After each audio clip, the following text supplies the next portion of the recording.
Good morning, guys. How's everybody doing this morning?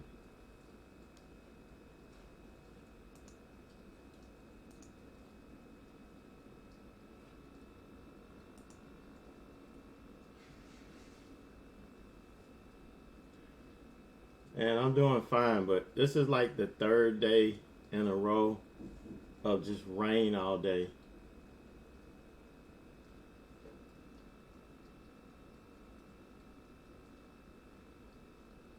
From what I was told, this is the kind of weather that you would have in Seattle, Washington.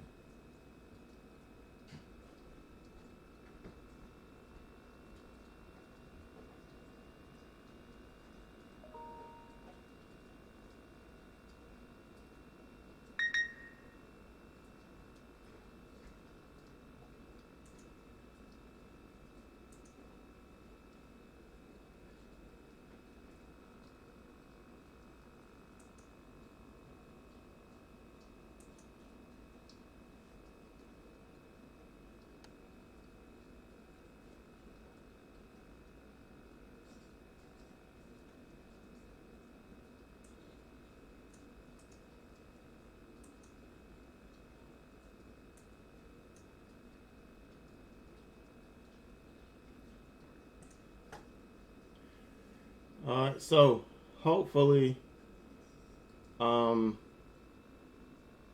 the live stream stays up. I'm trying to do it. Haven't done it in a long time, so I'm gonna try to see if this thing does work. The only time I have trouble with the internet's when it rains a lot. And I think it's just the cable company's infrastructure. They're trying to run high speed data on their old equipment and it makes it a little messed up.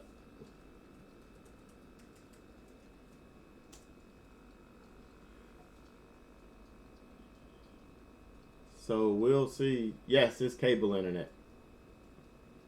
Yep, cable internet. All right, so let's see if we can build a watch list today. Again, I'm not gonna focus on trying to chase the market. It looks like it's rolling back over today, but we've seen for the last couple of days where pre-market it looks like it's going one way and then it flips and runs the other way the rest of the day. So I'm not even worrying about chasing the market. I'm going to focus on those stocks that have a catalyst that can move it against the market, like earnings, where it doesn't matter what the market does, this stock's going to trade based on its own catalyst. As we've seen for the last 3 days, we've had stocks to actually do that. The only issue is, well, and I can't say I've been in the wrong stocks every day. Monday and Tuesday, the only reason we ended up red was it missed my target by a couple of cents. And that's just something you can't plan, you can't predict. We had the right moves, just missed the targets. Yesterday was a legit fail day where the stock set up, but the setup failed. Eventually, it did what I wanted it to do, but in that opening sequence, it just didn't. So I count that as a fail. But you have to keep coming in. Don't change anything up just because the market conditions are not working with your strategies the way you want to, or because you don't pick the right stock. Because all it is once you get your watch list built, there's no magic formula that's going to allow you to pick the stock. All of them may work, only one of them may work, or none of them may work. You don't know that. So you have to go with what you feel is the one that's setting up the best, that's going to give you the best opportunity. And if the market says, no, this ain't it, then that's it. You pack up and you move on to the next one.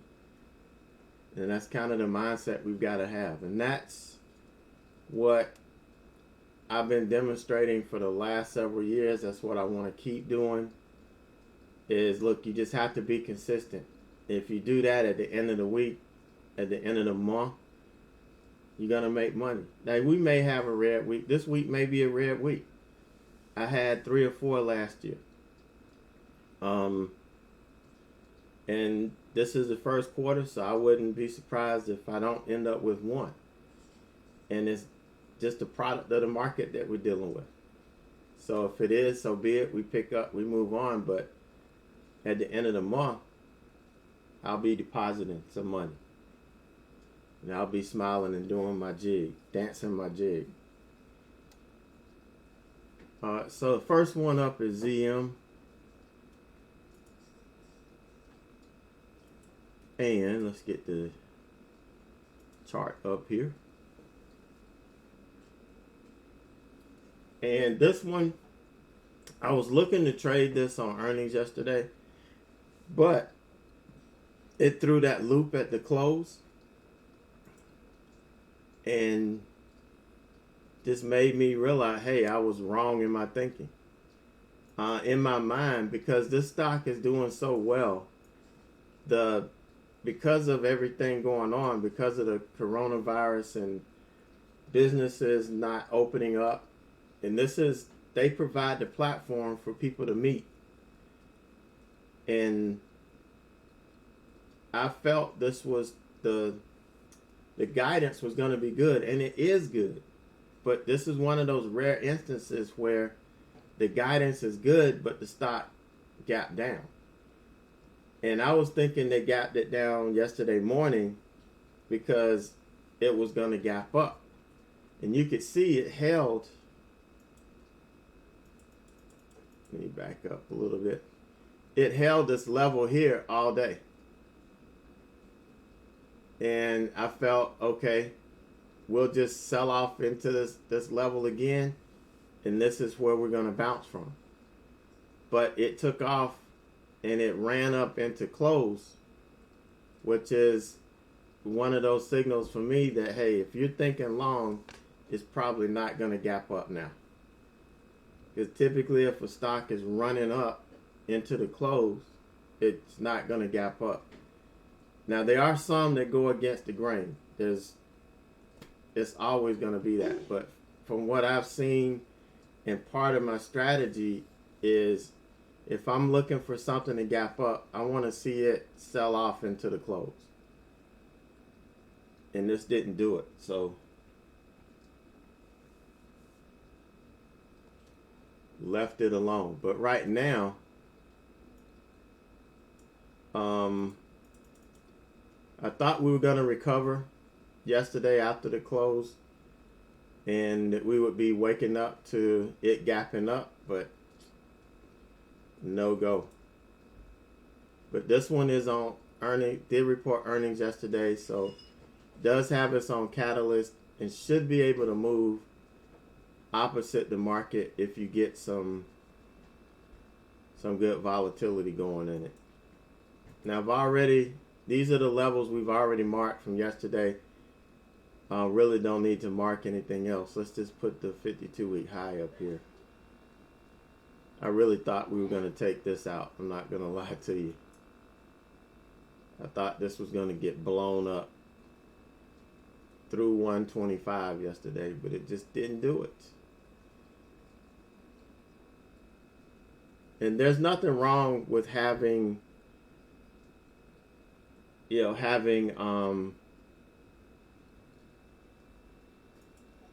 theories. Just don't put a whole lot of emphasis on it. That you're going to take trades based on your theory, and then when it doesn't work, it causes you to, causes your day to come apart. It's good to have theories, but it's not based on any strategy or any technical setup or anything like that. It's just a fundamental theory that I had based on what I saw.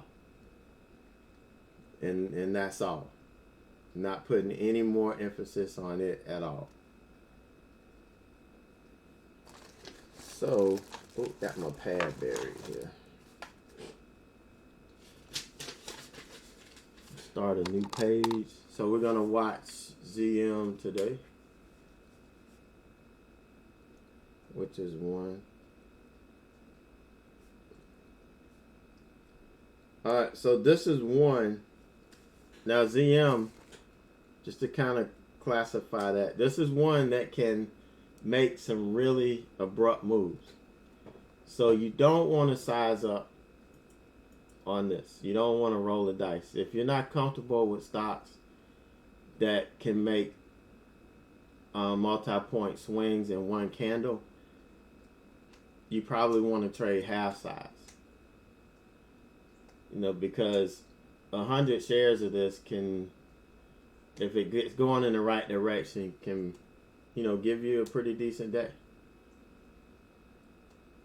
Especially when you're in that account growing mode. You're not trying to make a living off trading. You're just trying to grow your account. So that will work out really good.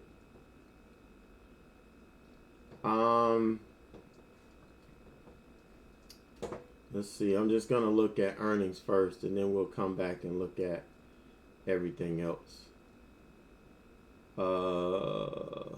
That's too cheap.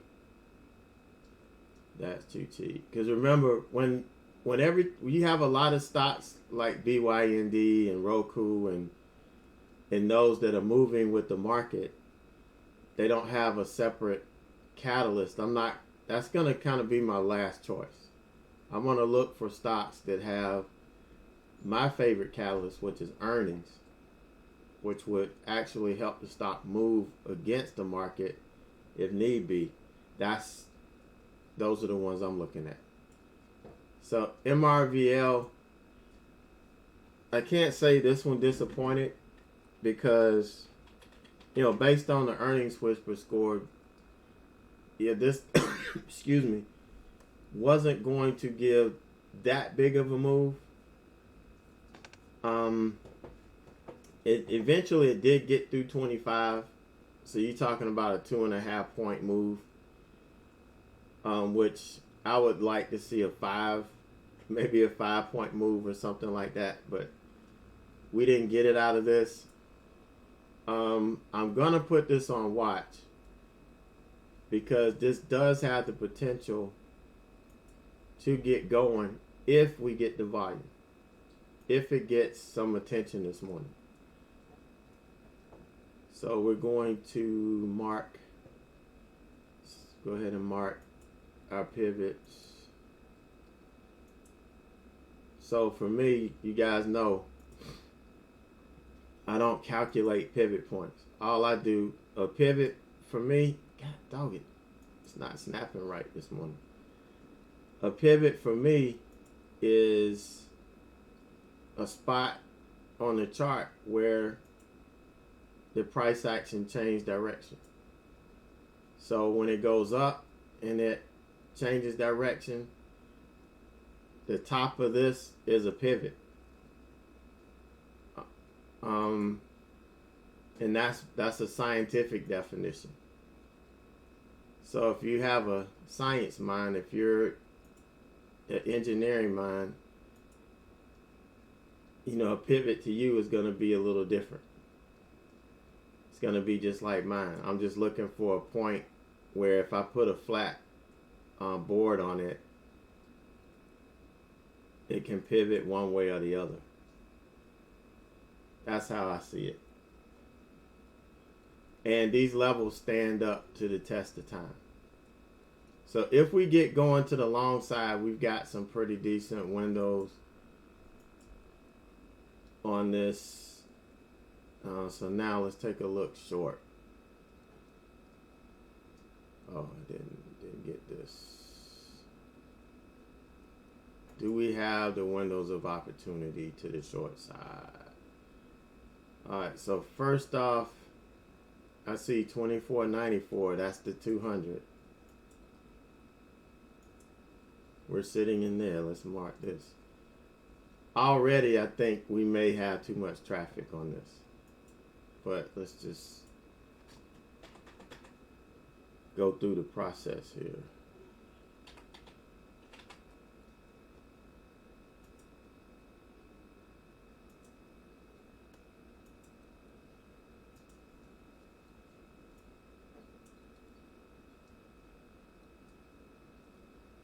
Okay, 24.94. You can see this was a big source of resistance yesterday. A big source. Once it fell back through, it was kind of hard for it to get through. So that may still hold up here today. So 23.43.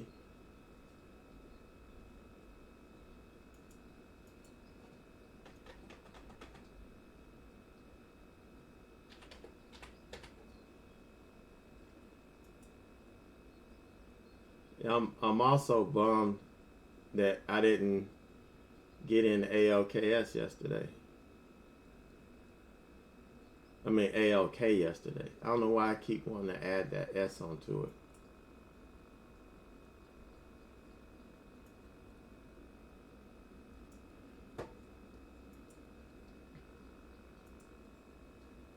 But still, it would have been kind of a gamble because I don't know what we don't know what the market's going to do today. Everything is still kind of up in the air as to, what this is going to do. So we've got a lot of support down in through here.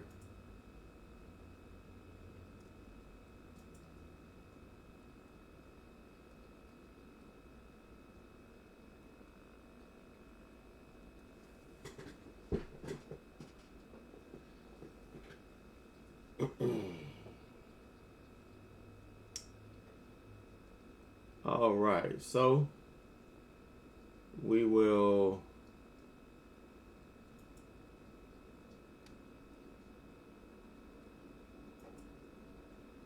I don't know if this is even worth keeping an eye on at this point. Then we've got a ton. It's in that nice window, but that's about it. So I might have to pass on MRVL.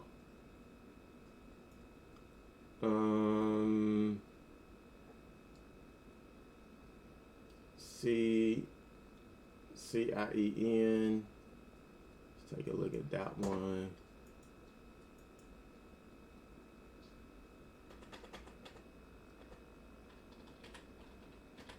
Now I know I'm working a little backwards today, but that's the way we've had to work the last couple of days because of all of the stuff that comes on our scan because of the market selling. So I only want to look for the ones that are on earnings first, and then we kind of work from there. So CIEN, nice gap up. See, conference call started at 8:30, so that'll be done by the open. We may see some definitive moves out of it. Let's see, 41.50 is the daily 20.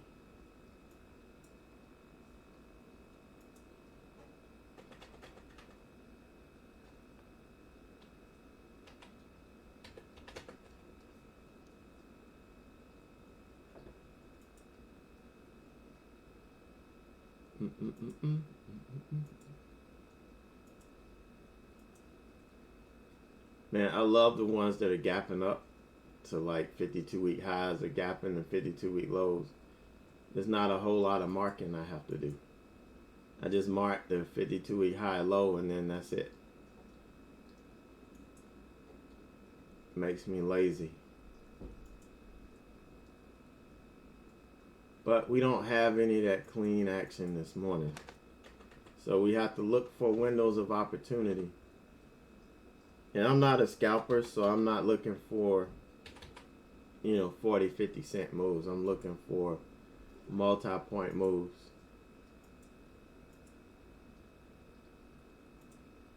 It's got to be worth me getting out of bed for.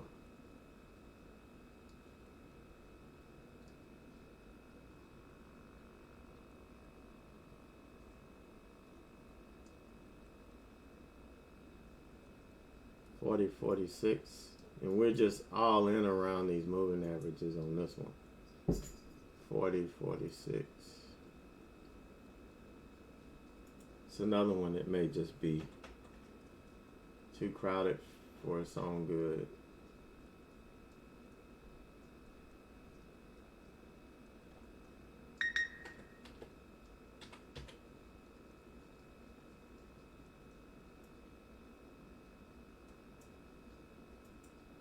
May just be too crowded for its own good.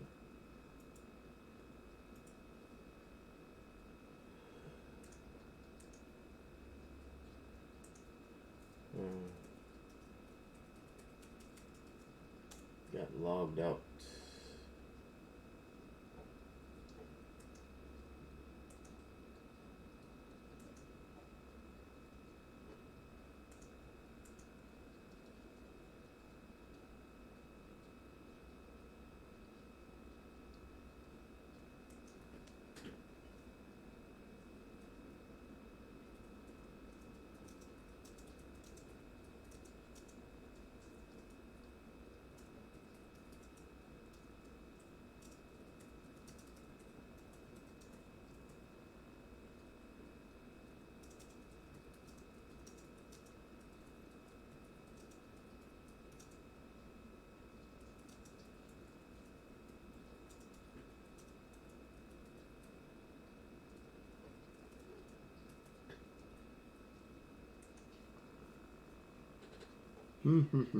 Yeah, too much.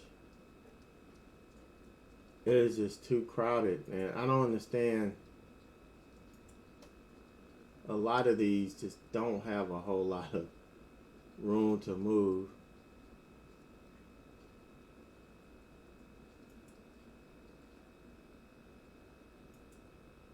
We are over all of the moving averages to the long side.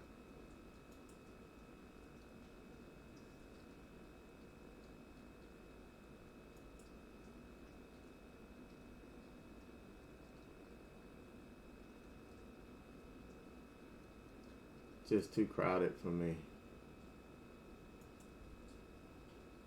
Damn.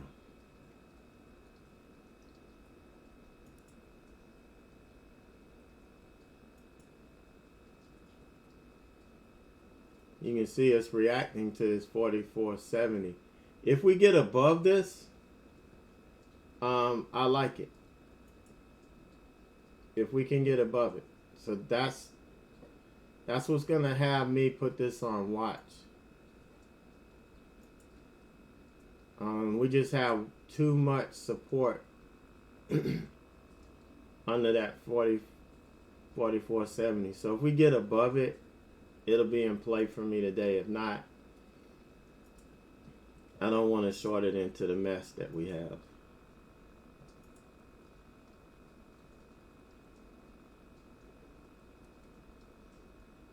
This didn't catch.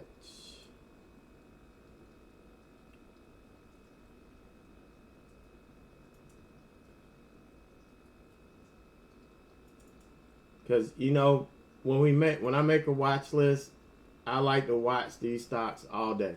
Because once they finish with the early momentum, then I'm looking for trends to set in. Alright, so we've got SPLK. That's the last one on earnings that we have. COST probably won't pick up enough volume right now for the days.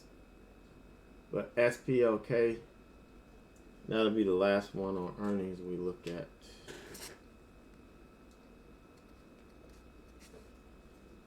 And then we can move on to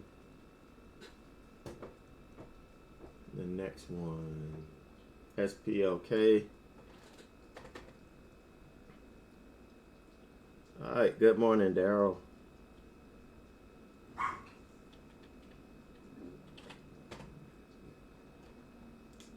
Now I have to apologize for my dogs because it's raining outside. They're going to be stuck in the house. Probably going to get a little antsy this morning.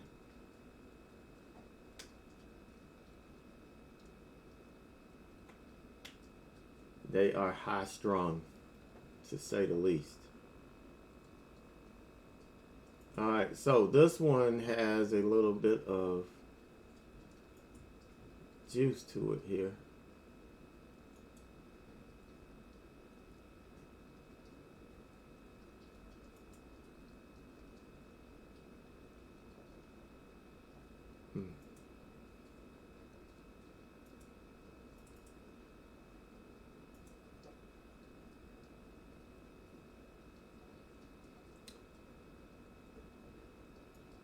Let's see. Let me check something really quick. SPLK. Then build our watch list here and then see if we can get some trades fired off. Working on a 3-day red streak here. So maybe I have all of my losing days out of the way for the month. And we can just rip it the rest of this month. The rest of March. I'd go for that. I'll take that trade off.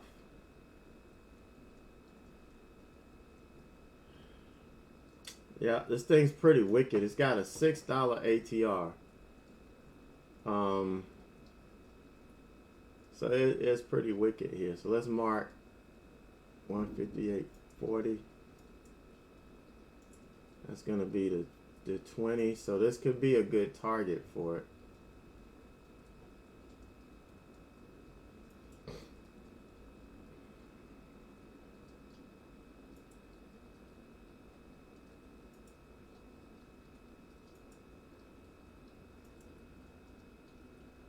Oh, I didn't change the price. It's 158.40.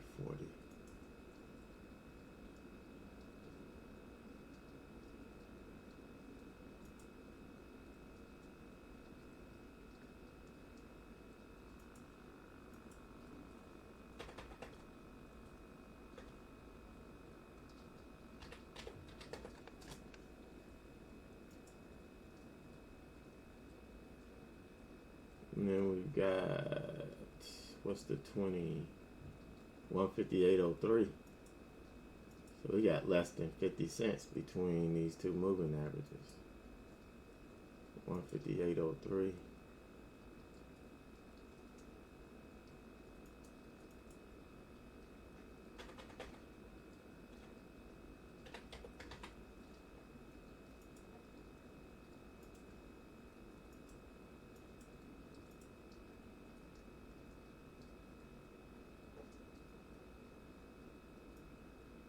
I didn't mean to do that. So now I'm going to have to change this back.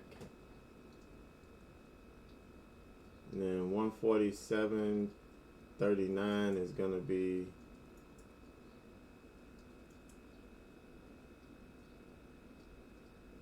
I got to change my default back. 147.39.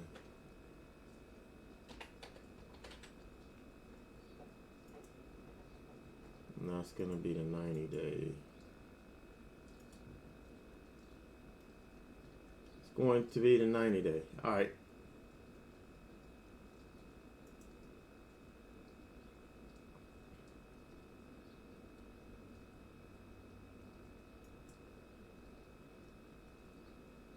So I'm going to have to change this back to my normal.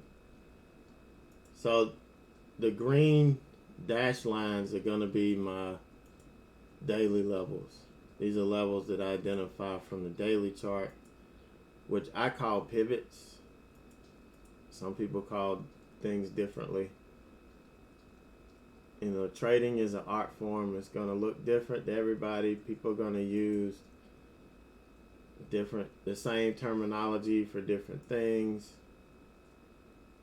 I mean, it can get a little confusing.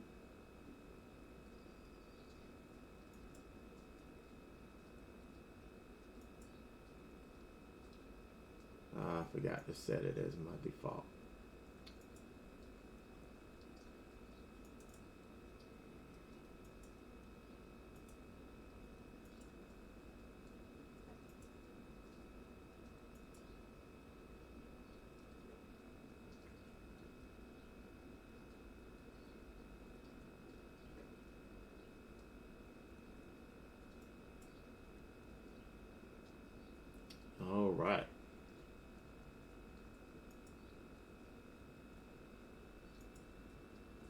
So this has potential. Definitely we'll put that on our watch list. SPLK.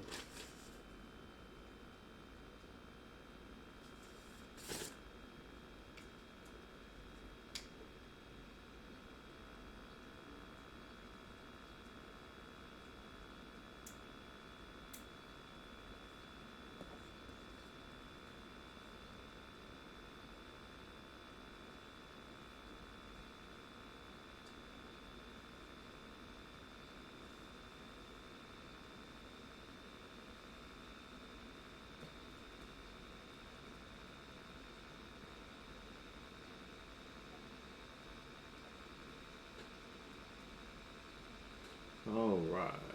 So let's take a look at what's on here.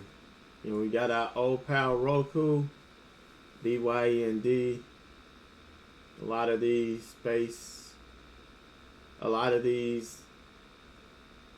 are just moving with the market. Let's see, SNPS. Let me check that. What the deal is on it.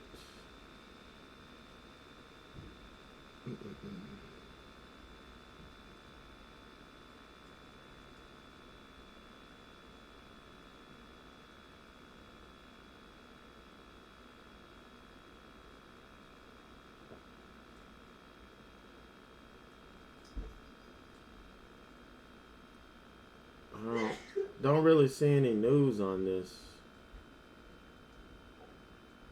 Any definitive news.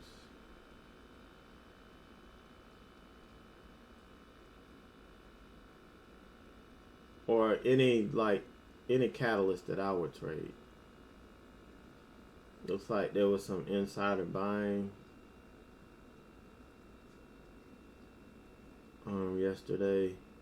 late yesterday, so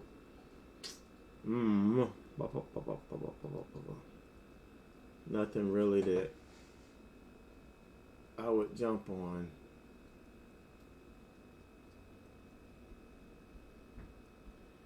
So I think we've got a couple of good stocks.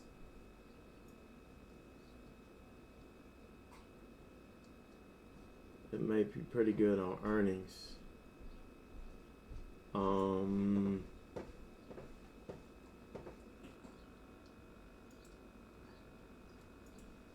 Only one I really feel that would give us some really good moves is ZM. But the problem is this can really get volatile. This ZM can make some wicked moves that can break your heart. It just it needs volume to stabilize it. If it trades on low volume, then we might run into some issues. So that's what we need to kind of pay attention to here. So ZM, SPLK, and CIEN is going to be it for the 9 o'clock deal. It's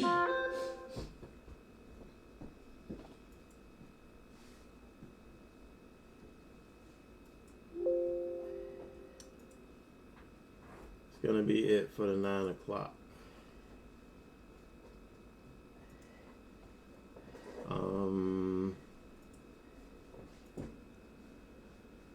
Now, Roku, always on watch. Now, I always have that chart up. That's kind of like, it could be my kryptonite or it could be my spinach. You just don't know. Just depends on the day. Roku has saved the day many times, and it has ruined my day many times. Actually, it's ruined my day already this week.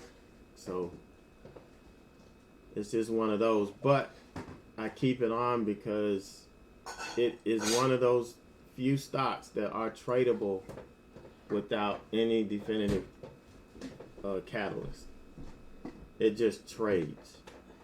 BYND, it kind of falls into that category too. Diagnostics to launch coronavirus disease test All right. So we're going to go silent here for a minute.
Yes, I said that because the market was trading erratic.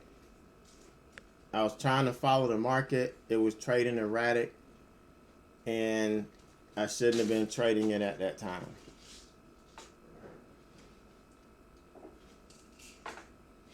And I shouldn't have been trading Roku following the market.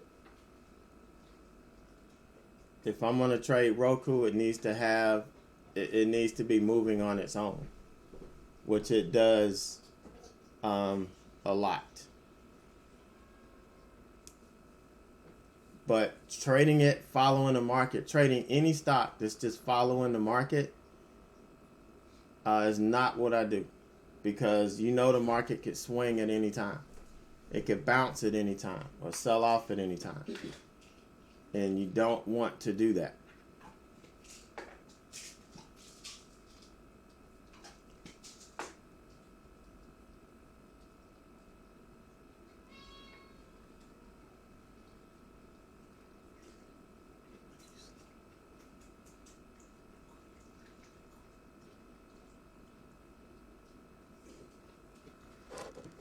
All right.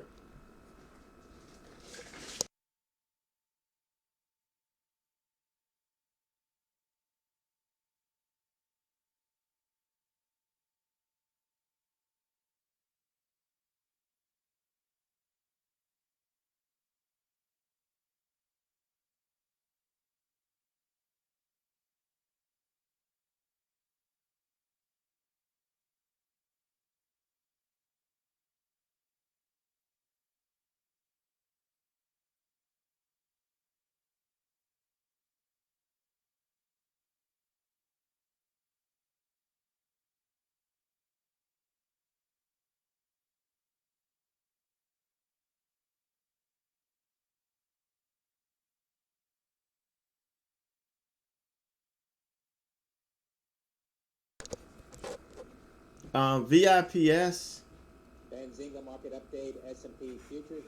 is too cheap. If it's not over $20, doesn't fall into my wheelhouse.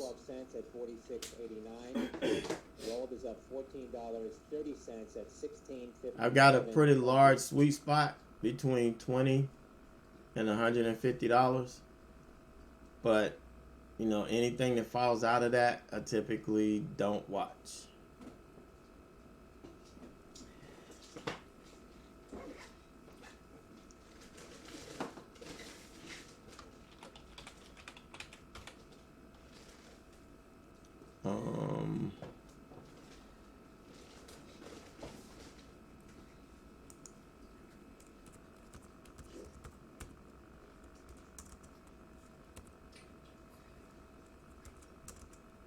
And you guys know I like to have a short, focused watch list. Gives me a better chance picking the right stock.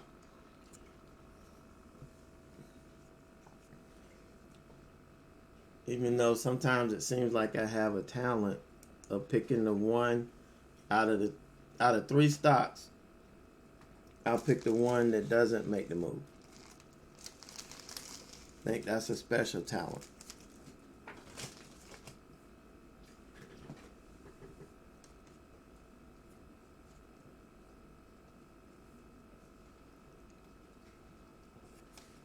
All right, so we're gonna be, really focused on these 3 here.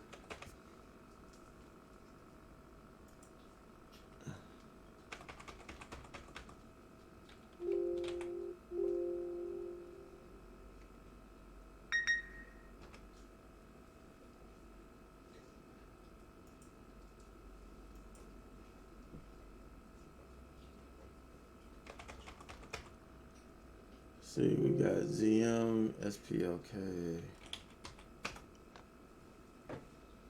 Just gotta populate my charts here. HTBXE Biologics hitting 98 cents now. Yeah, a lot of these stocks do make nice moves pre-market. That's kind of what puts them on watch. They have volume, and they're moving pre-market. So that's what gets our attention.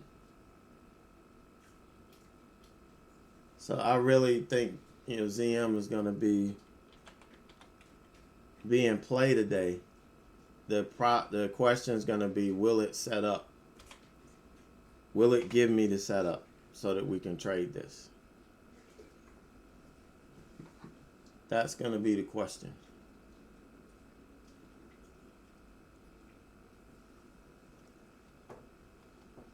All right, so a couple of minutes, we're going to be switching over to the trading setup. And we're going to be ready to get our day started.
All right.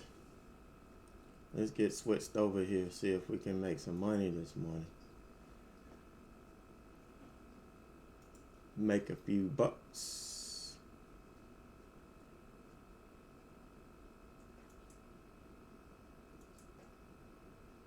Man, this thing is really moving slow this morning. I hope I don't have trouble making trades. It's been raining for 3 days. So I know these lines are saturated. These cables.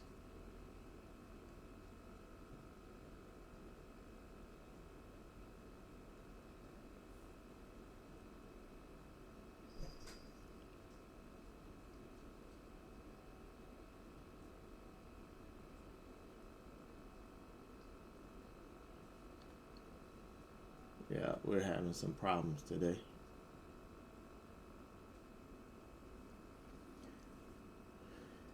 Good thing I don't trade really fast. Good thing I don't trade really fast, because then I would be in a lot of trouble. And you see a lot of these faster moving opening range trades, I typically miss my first target when it washes really fast, because I'm not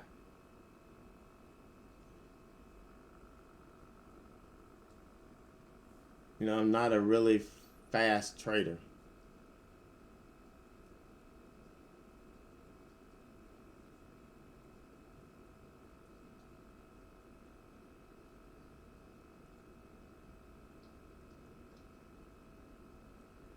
All right, market clock, where are you?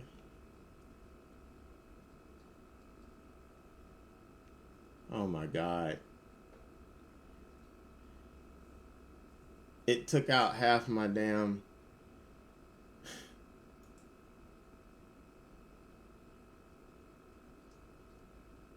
I hope I don't have to stop streaming just to load my desktop.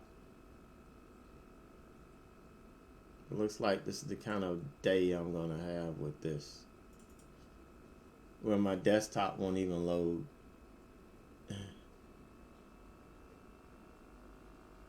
Yeah, man, Roku's breaking that support they built in yesterday and pre-market.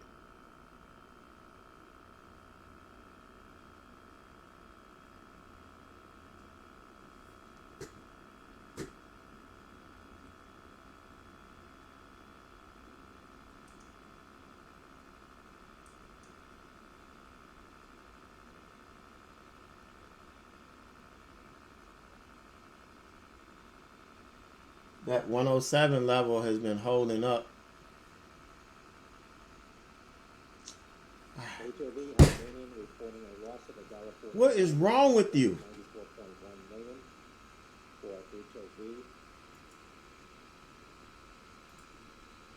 HOV. It's gonna take about 10 times to get this, Revenue coming in. get my desktop loaded. ISIG Insignia Systems reporting. No, I would never buy Roku long term. Not at this point.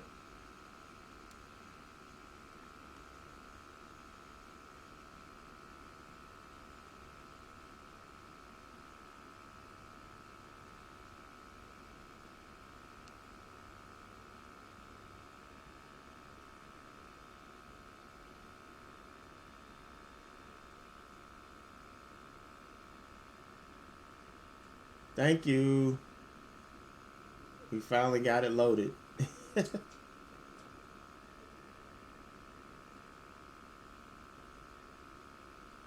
And CIEN has rolled over. And it this bothers me.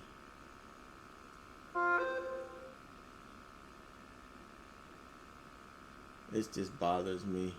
43.96.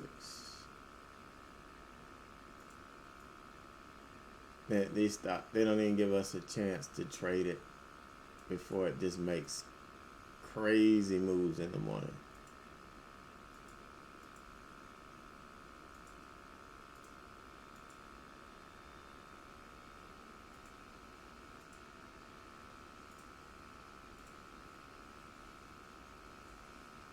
Daily level there, 42.12.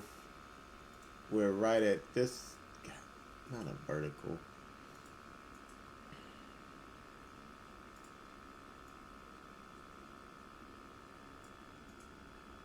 We're right at this level here.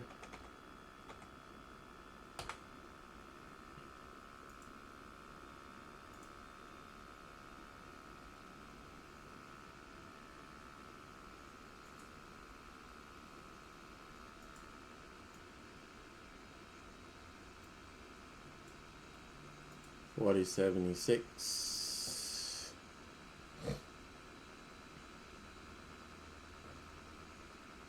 All right.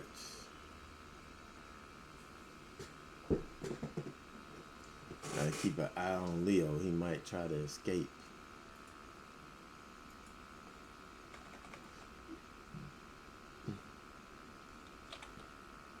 He might try to escape on me.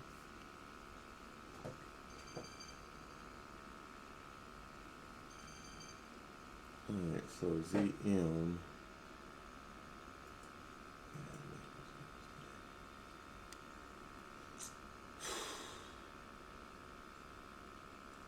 $111.80.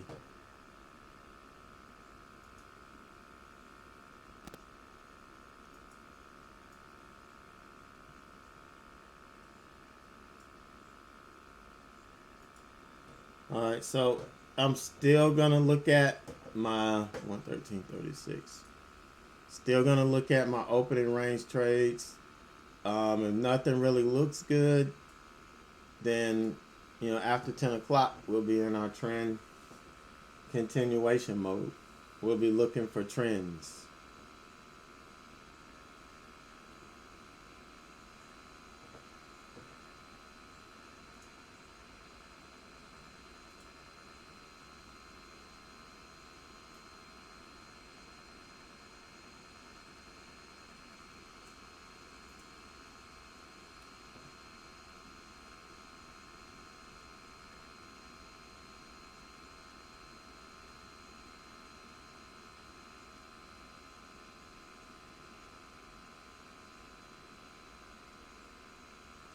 All right, and SPLK.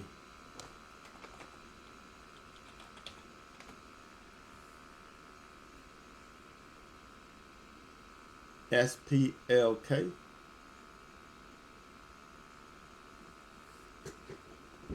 Then Leo's looking at the neighborhood cats that come under our carport.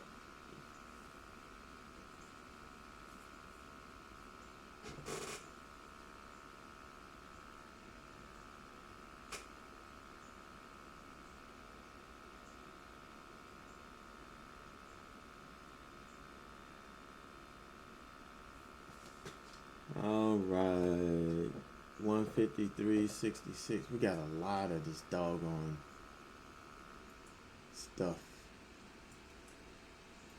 153.66.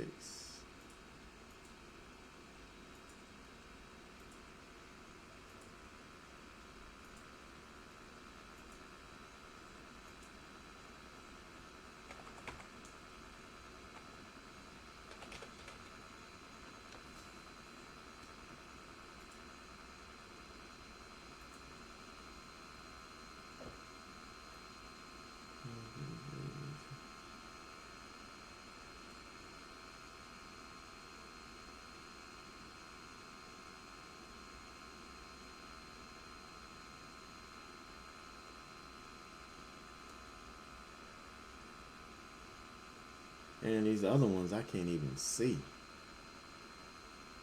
These things are so close together.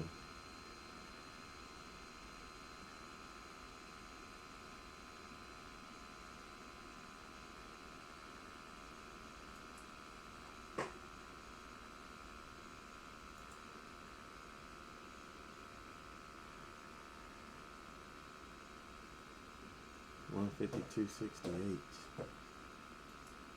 147.39. 147.39.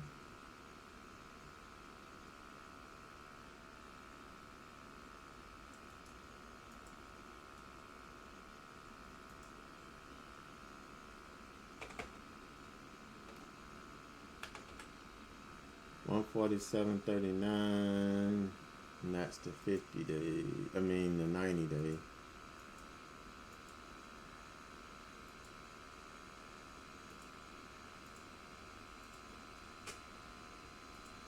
And then we've got 152.68.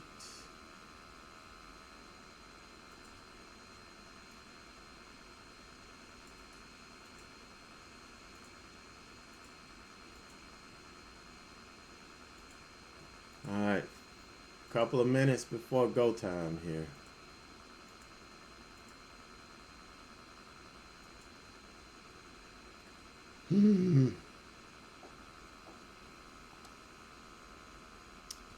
And CIEN is pulled all the way back in. All the way back in.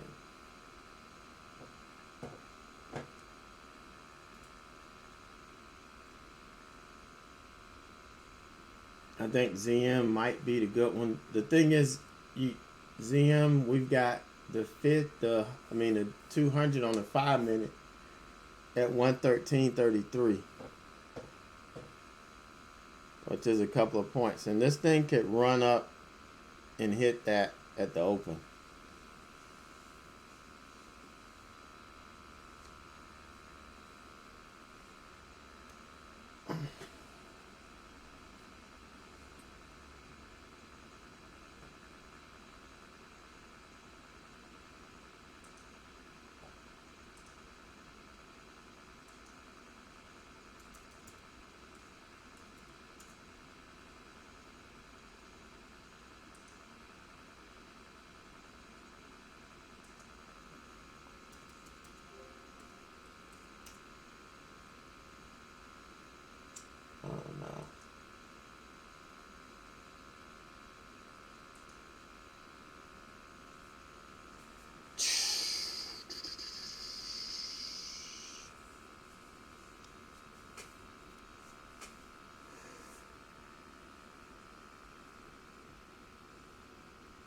All right, let's rock and roll, man. 2 more minutes to showtime. Reach around and strap those belts in tight. Give it another tug. Make sure you're locked in.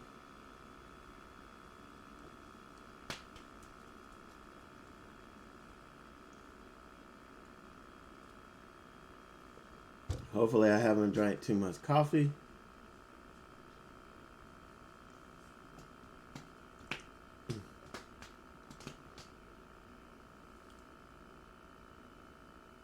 $113.35 is a daily level.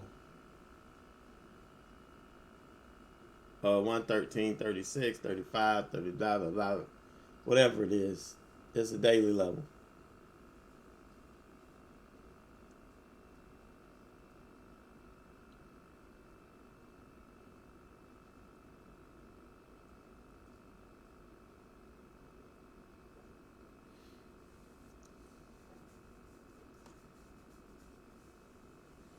Yeah, Matt, till about 11. Unless I lose my mind, then I don't know what'll happen.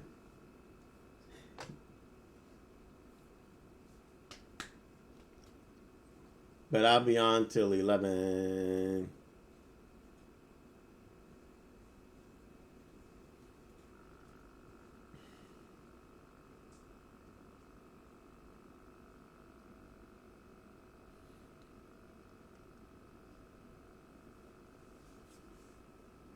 Experience the trials and tribulations of a full-time day trader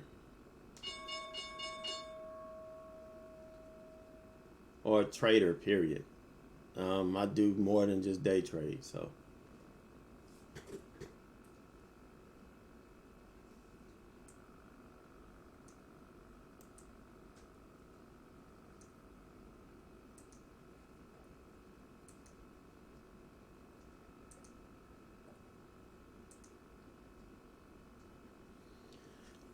So let's be patient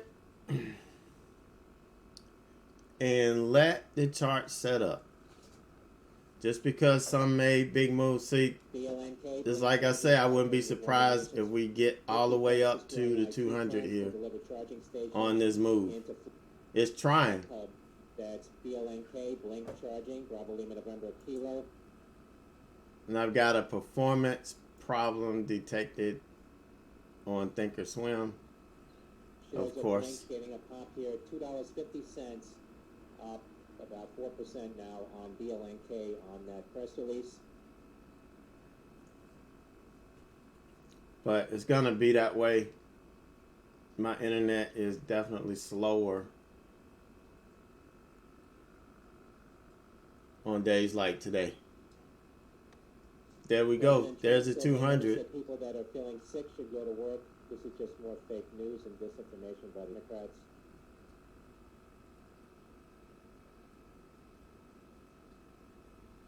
GNMK moving here.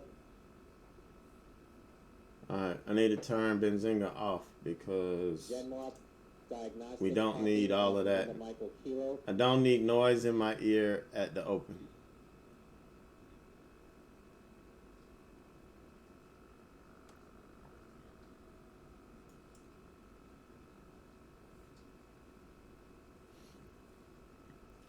So what we have to do is, or what I do, I let the first 5 minutes settle.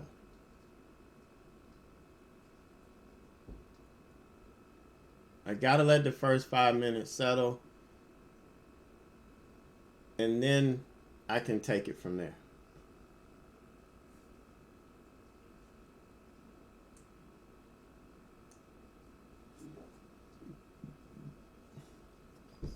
Let's see, ZM is still easy to borrow on. SPLK is easy to borrow on Thinkorswim.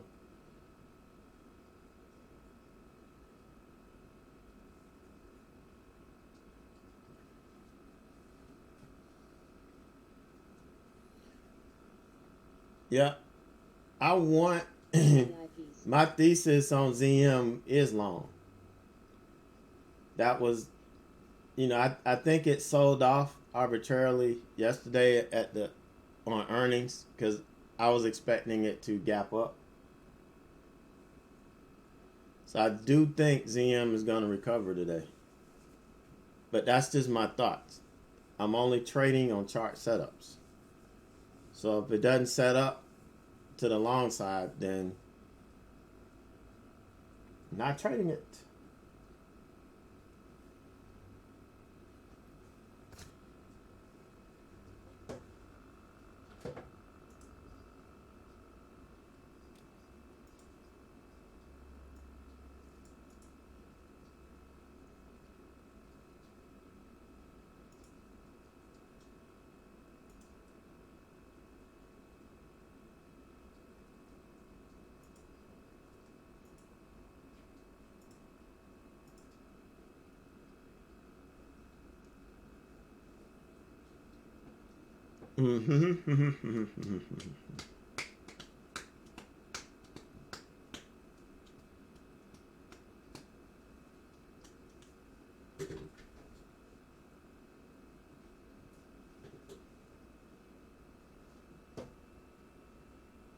Other one we're looking at SPLK.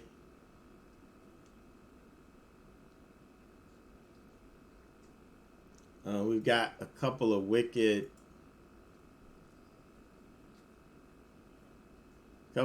traders here.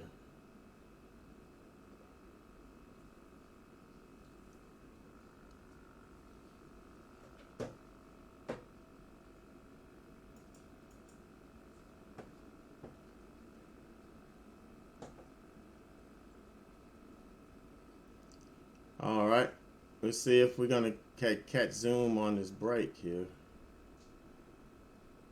Waiting for it to break the opening range high. There we go.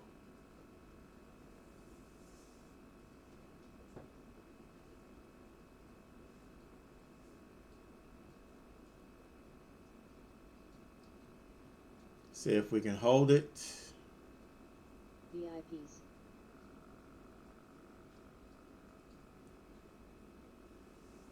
Without invoking my max loss.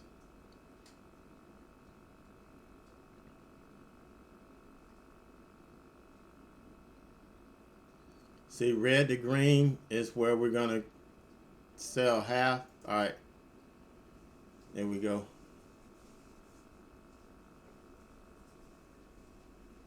See how quick this thing got?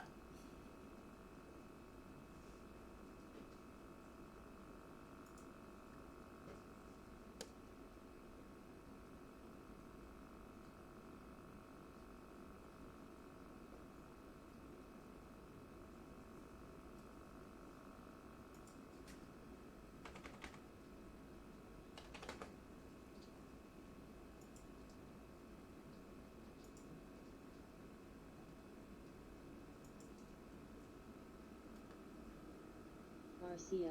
So I gotta put my stop in back at break even.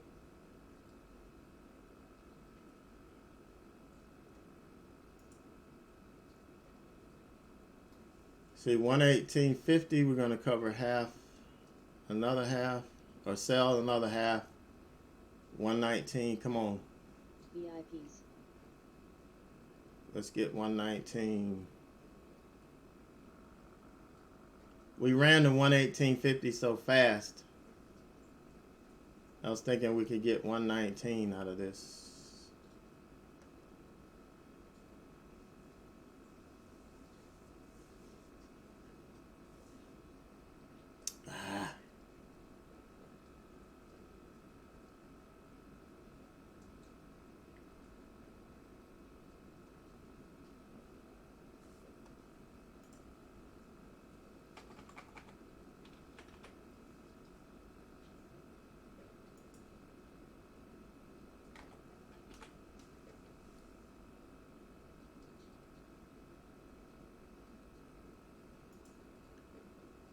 There we go.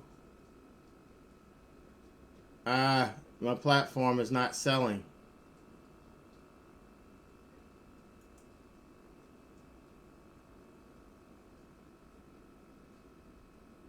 There we go. It was froze for a minute. It wasn't sell.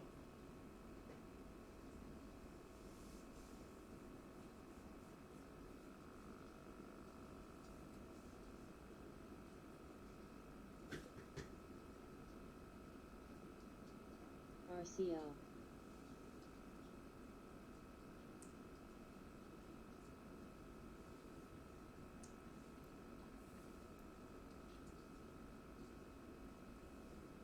Wow, 121.93. So 122 is the next VIPs. significant level we're coming to.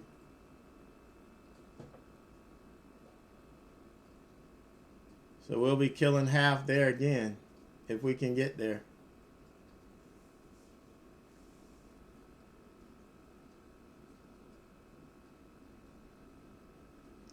Solid green.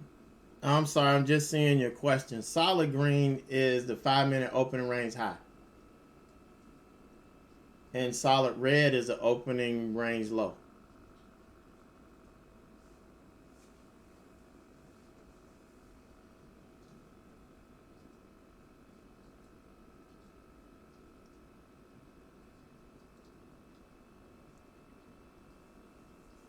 So I don't even have time to post my orders in right now. RCO.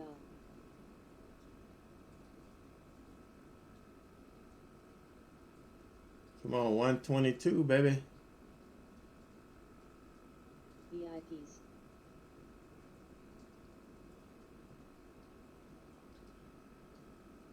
Can we do it?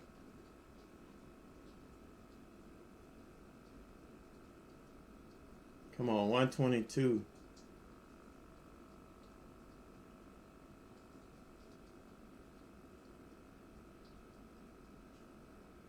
We're getting close. Damn. We got slapped back. You see how this thing can move? This is how this stock moves.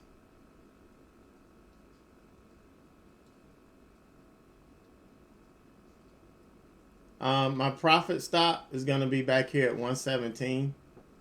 If we pull all the way back, I'm going to be out on this last bid at 117.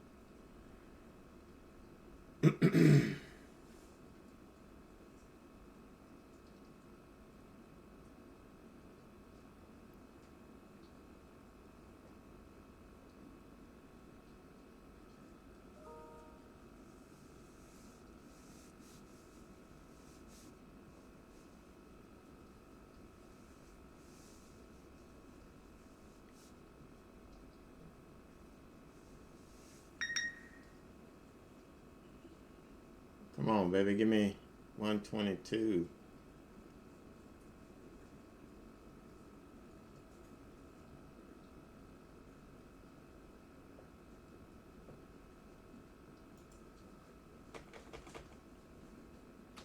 It doesn't look like we're going to get it. Doesn't look like we're going to get it. Looks like we're going to pull in here. But just in case, I'm going to put that out. And then we're going to put our profit stop in place.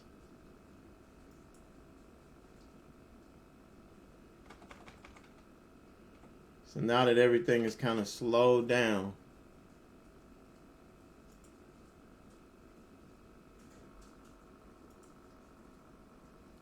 pretty exciting day. Pretty exciting day considering the last couple of days this week.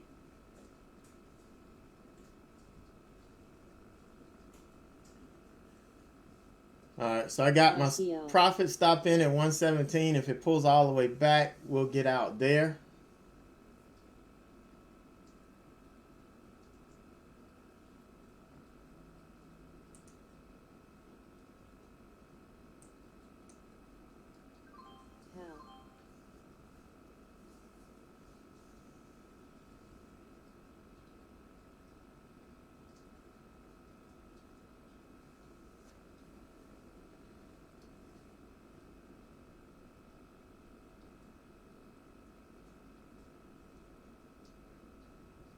Man, ZM could have done this for us yesterday.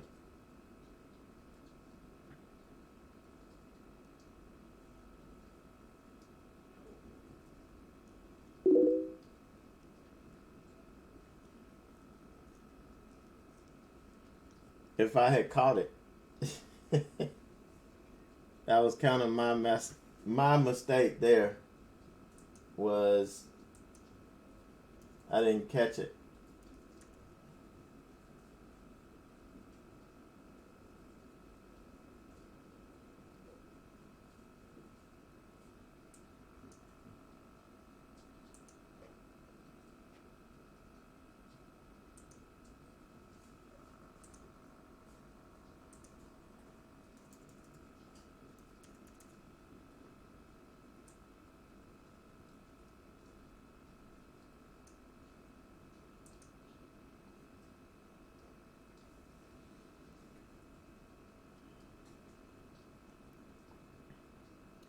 So let's see.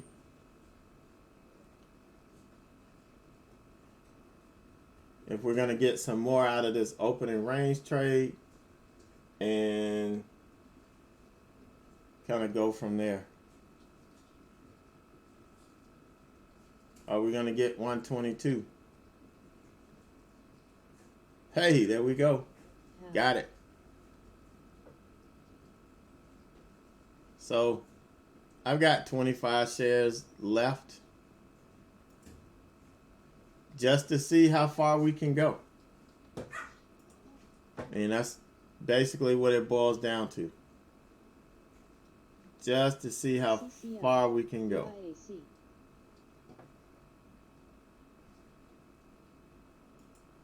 MGM. Textbook opening range trade. CZR. And guys, this is why you come in every day, be consistent, do the same thing every day. It doesn't matter what happened the last couple of days. Doesn't matter. You come in every day with a clean slate. And you do what you do every day. You do what you do.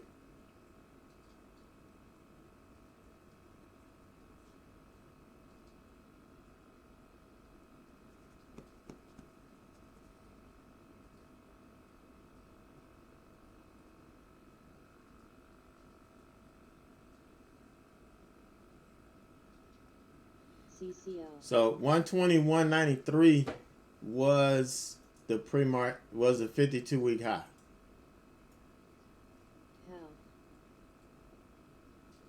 MGM. Let me go ahead and mark that. I couldn't tell what it was because I couldn't really see it RCL. at that time. But typically, when you hit this for the first time, you're going to get a pullback.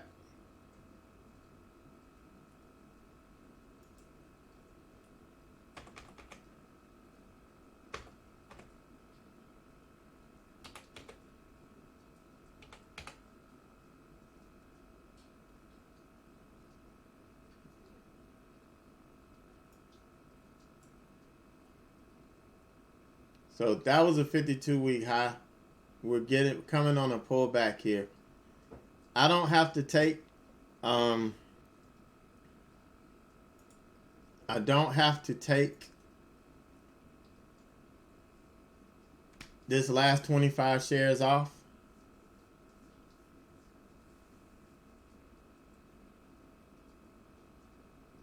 I don't have to take these last 25 shares off until break even.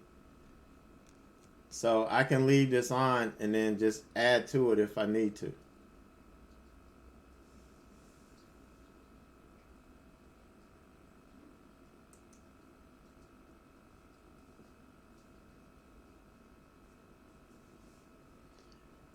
I took 300 shares. My max loss was 1.5 points. 1.5. $1.50.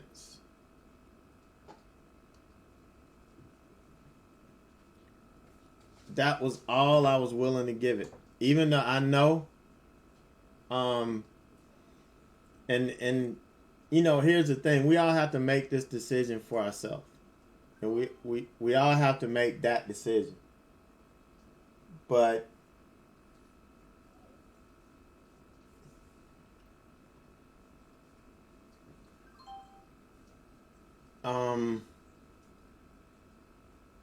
for me, all I was willing to give it was $1.50. I know this thing is rangy, and technically you want to give it 3 or 4 points. But if it gets going and trend in the right direction, if you got momentum going in one direction, like we got in this, I kind of rolled it a bit.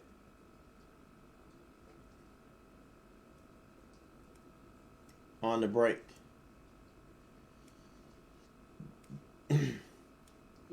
Yet the proper thing, well, the more conservative way to trade this would have been the more conservative way to trade this would have been give it 3 points and get in with $1. I mean 100 shares. Give it 3 points with 100 shares and let it do its thing. VTIQ, VTIQ, VTIQ, VTIQ. Excuse me. Sorry, guys.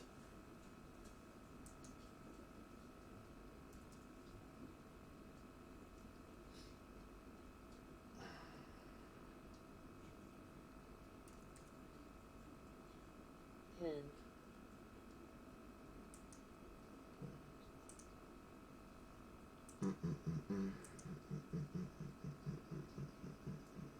VIAC.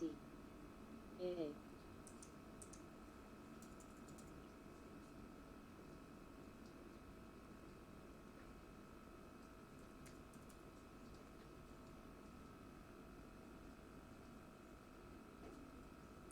CZR. PAC.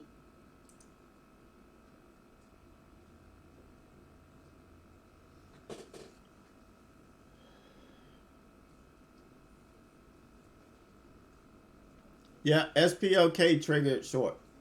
It triggered a opening range low. The problem is you don't have a lot of volatility with this stock. The volume's really low. So that's going to be the issue here. All right, so we got a 1 candle pullback straight to the VWAP. I can't buy off of that. I can't really buy off of that. I need to see more of a pullback. And I honestly don't think VWAP's going to hold this stuff. I want to see a pullback to the opening range high. IR. That's the kind of pullback I want to see before I add to this. I just don't have any respect for it bouncing here on one candle.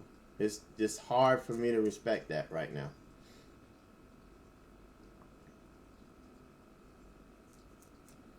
But you guys saw, I know we were getting out, we were watching the profit target and everything. But if you record this, or you could go back and watch this later, watch the price action when we broke the 52-week high. You saw people buying, and then all of a sudden, this huge wave of sellers came in and ate up all of these breakout buyers. And everybody that was buying the break of the 52-week high got destroyed. AJT. So that's why I don't buy breakouts. And that's why I advise you guys, do not buy the initial breakout. Buy the second breakout. And even then, you may run into a little bit of resistance. But you never want to buy breakouts. I know that's, some of the guys teach that strategy to new traders. The initial breakout rarely works these days. There was a time when it did, but it rarely works these days. Wow, look at Roku.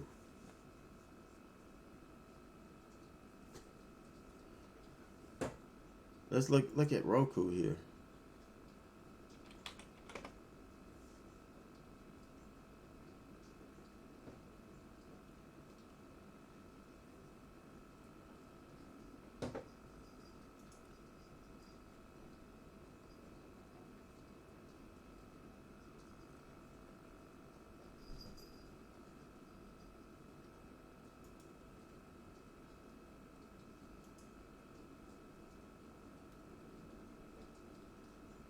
VIAC.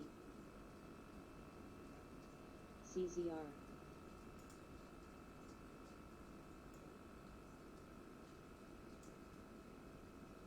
BAC. I mean, that was a true 52-week, the true 5-minute opening range low here.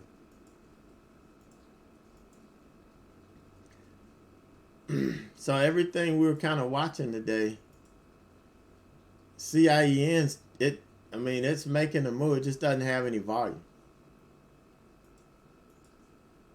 That was the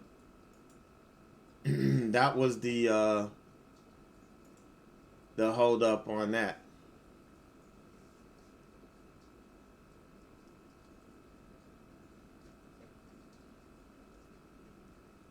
SPLK. I think that one has found its bottom, I believe. I'm not sure. The lower deviation band is flattening out on it. HST.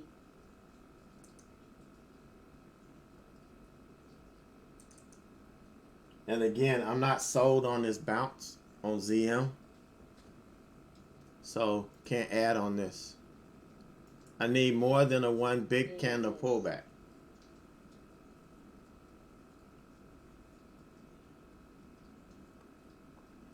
So I can't add to this looking for another break.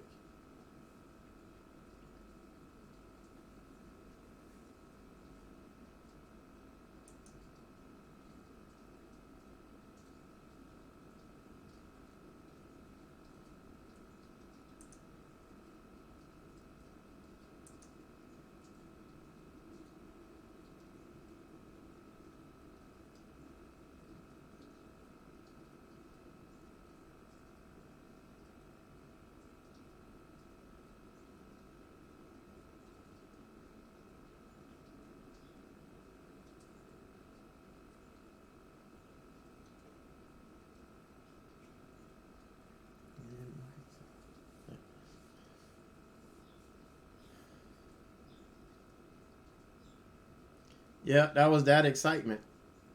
All right. Thank you, Mr. Dan.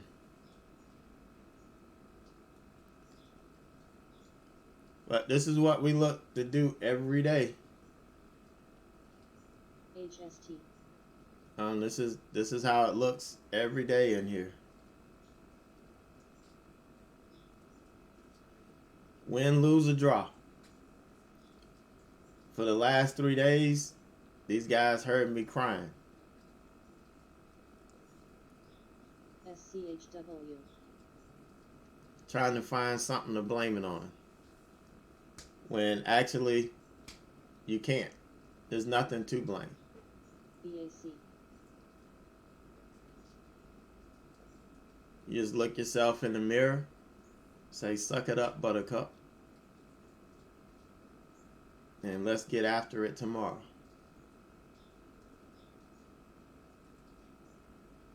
Say, suck it up, buttercup.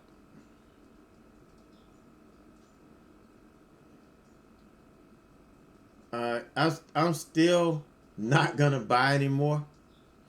I'm just not.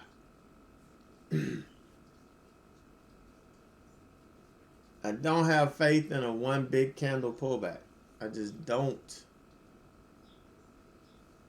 I know if you're looking at a 2-minute chart, you got 2 candles. A 1-minute chart, you probably got 3, 4, 5 candles, but I just can't do it. SCHW.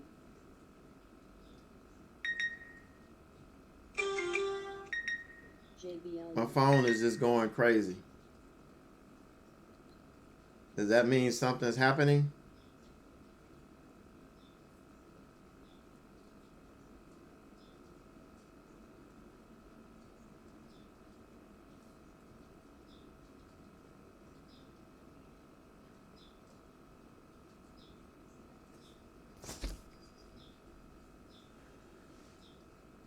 BAC.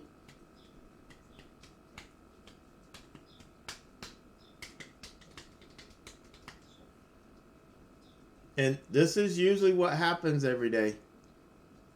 It's usually what happens every day.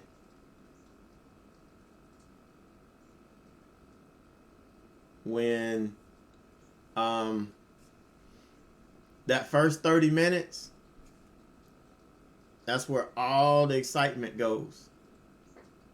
First 30 minutes. HTZ. How?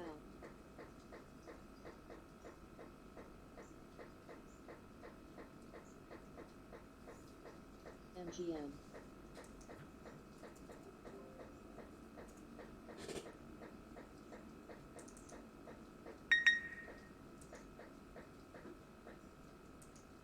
And then after that, we find ourselves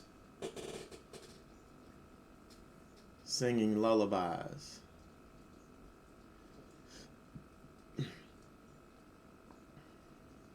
SCHW.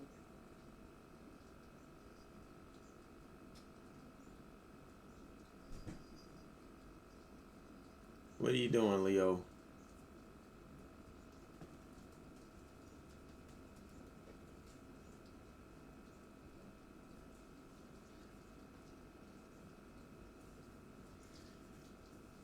Now, maybe we get a pullback to the 9 here. That I can trust, and that I can base my trade off of if it pulls back. I really would love to see a pullback to the 9, and I could get back in this. I'm not getting in it on this. I'm just not. And that's just my personal feeling on it. Now, yeah, if you got in, I mean, you did make some money on this move. But I just can't. I need a pullback to the 9 here.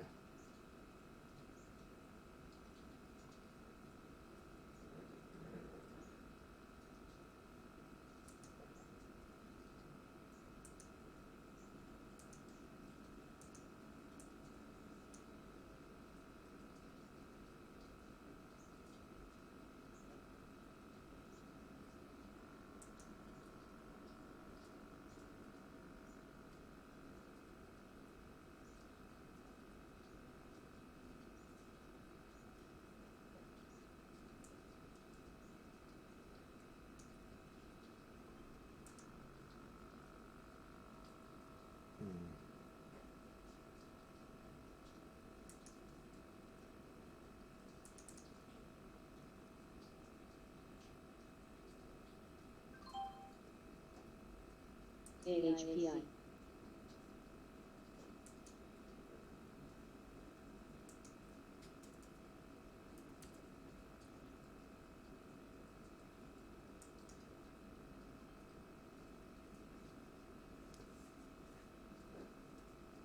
Could have done a really good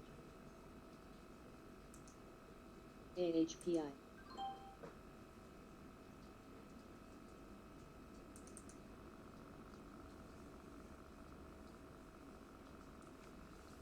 Doom, doo, doo, doo, doo.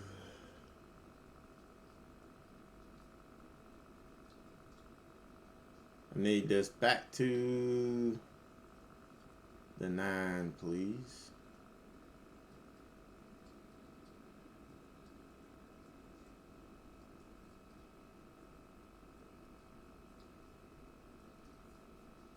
I'm summoning you back to the 9 for a conference call.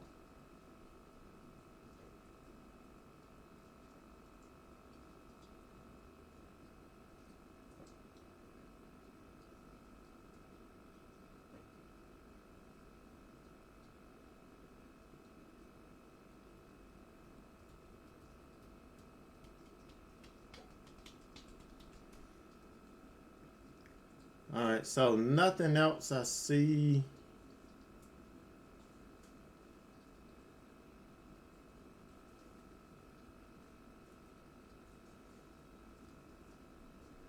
Right now, we just need this to pull back to the 9, so we can try to pick the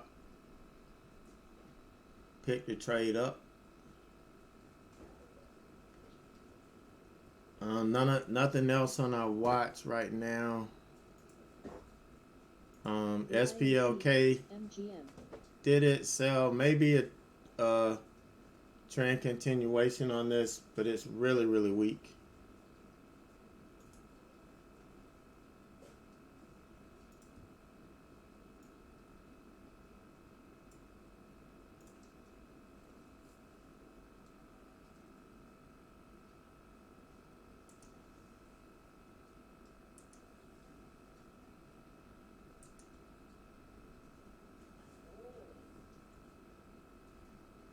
But that candle is really too big.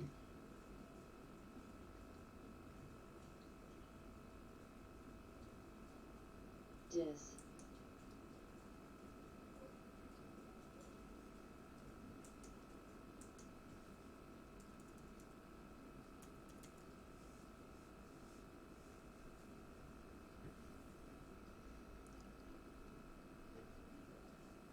That rejection candle it went right up to the 9.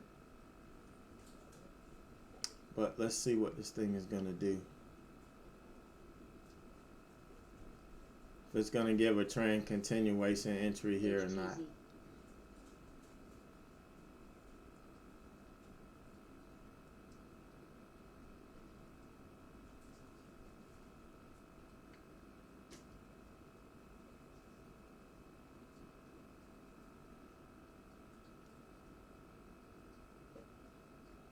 KR.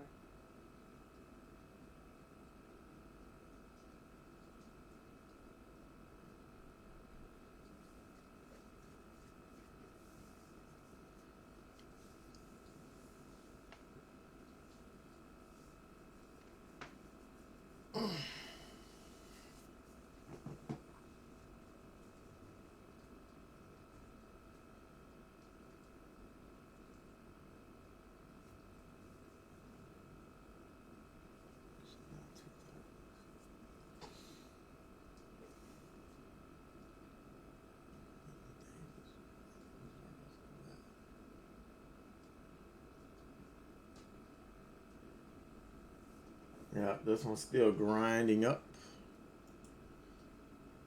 Looks like we had the 30-minute window again today. We had that 30-minute window to make money in, and now we're done.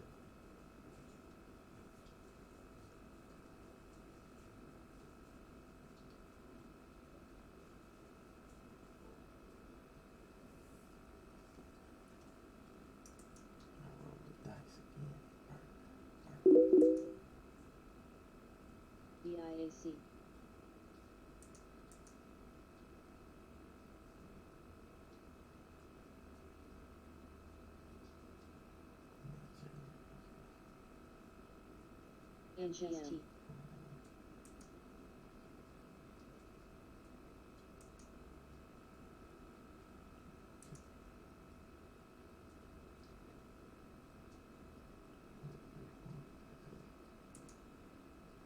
KR.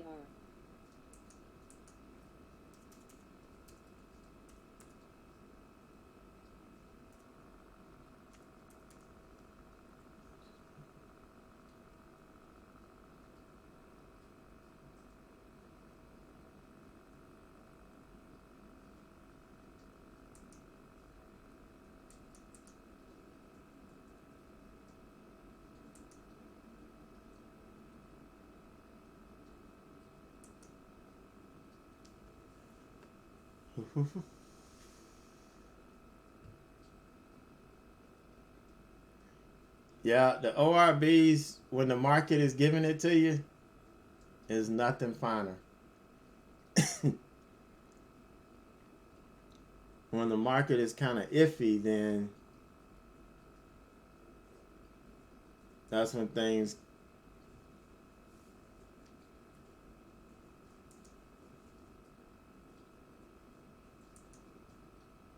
start to feel a little bit funny.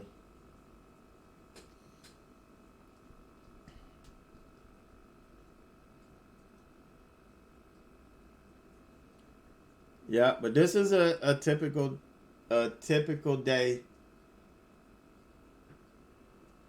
We have that 30-minute excitement, and then now we're just waiting to get in on a trend continuation trade so we can set it and then go on about our business. I mean, that's all we're doing.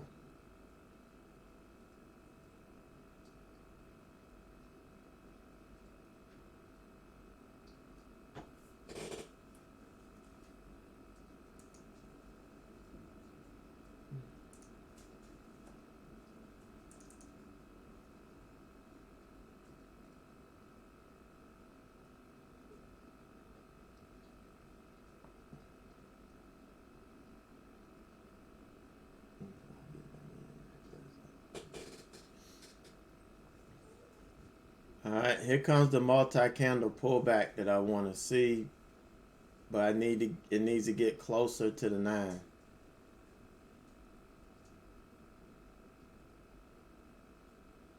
I know I've already got some shares locked in, but I needed to get closer to the 9.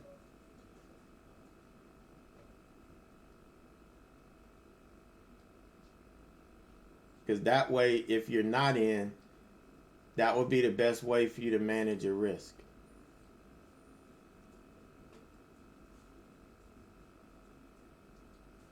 I think we can see 125 out of this today if we break the 52-week high with some push this time.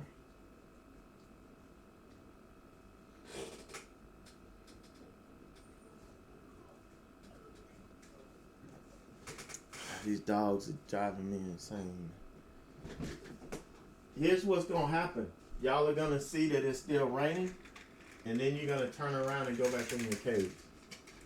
I can tell you that from experience.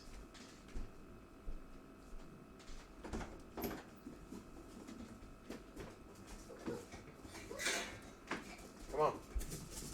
Come on. Look, come on. Look, it's raining, isn't it? Then go back and get in. Come on, let's go. Come on. Come on. Come on. You don't believe me, you gotta see for yourself, I know. It's gonna rain all day.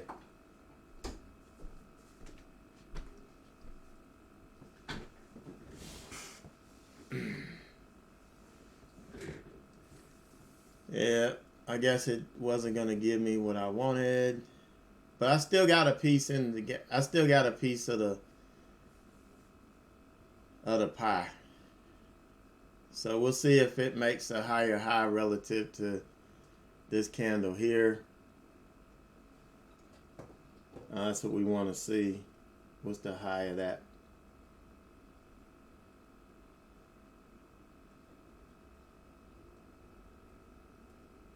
Any day now, think or swim. Any day.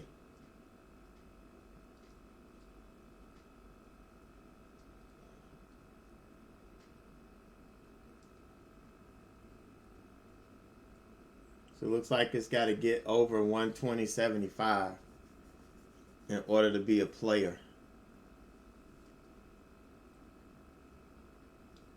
There we go. Now we're cooking with gas.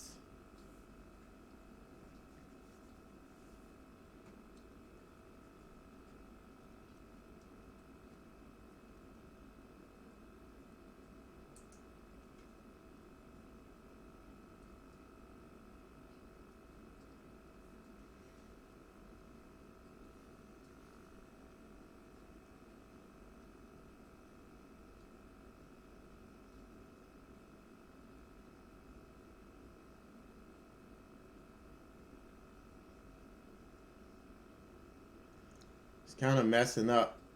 You know, we typically like to wait for a candle, this candle to close, and then we get in on a break at a high. But this one is being a little bit difficult. Let's see what we've got here at the 52-week high. Well, this was the previous 52-week high. No, we made a new one today. 122.98. Not quite make it to 123.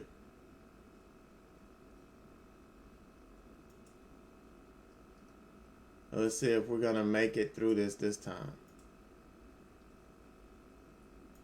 If on a strong candle like this, we can't make it, it's probably not going to happen today. It needs some volume.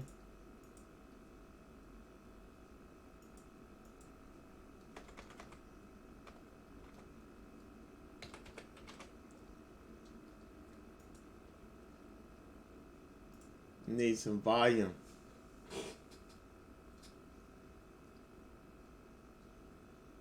Just like that volume spike we got on the break. That's what we need.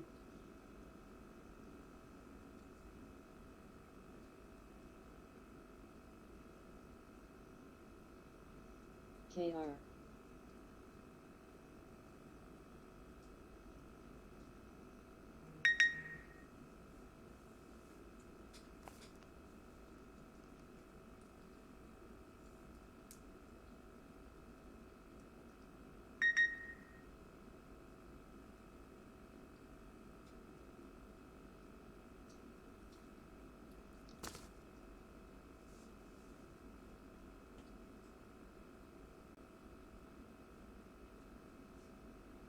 So here would be,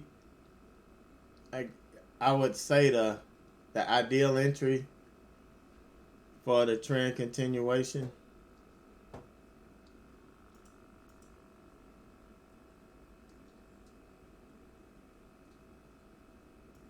So we'll enter here on the break, and we're gonna look for it to push through the previous high.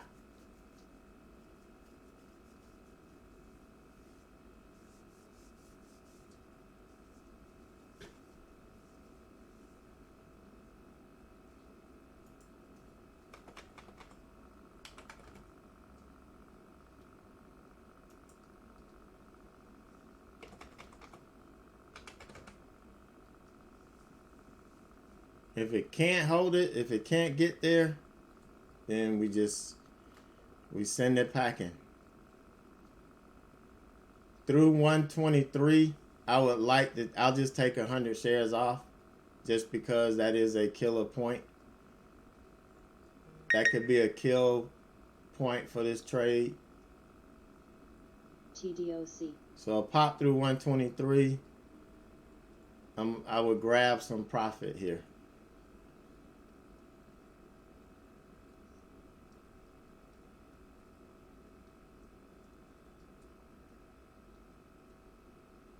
You know, people don't want to buy.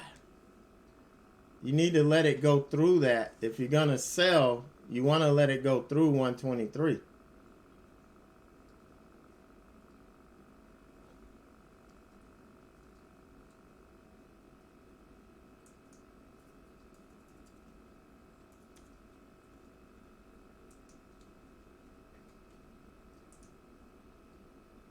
KR.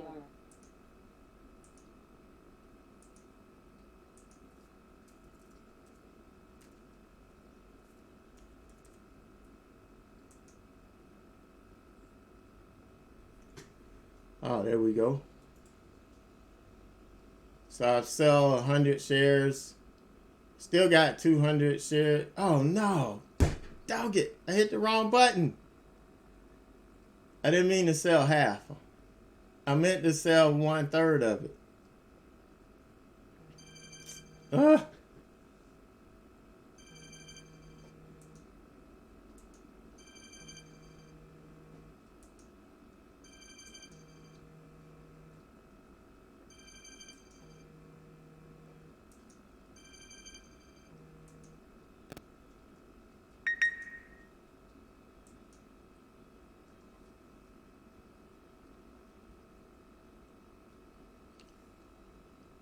Oh, I only had 250 shares. Oh, okay. It's my see what happens when you have this calculator. You see what can happen.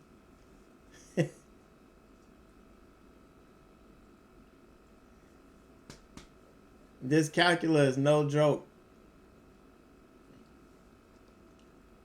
All right, so stop's gonna be at break even. We're trading on the house's money now, boss. We need to do a sell stop because we are long.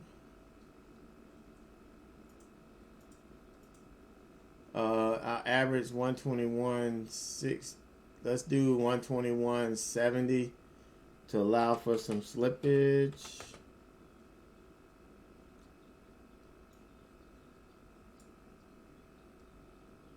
And we're locked in.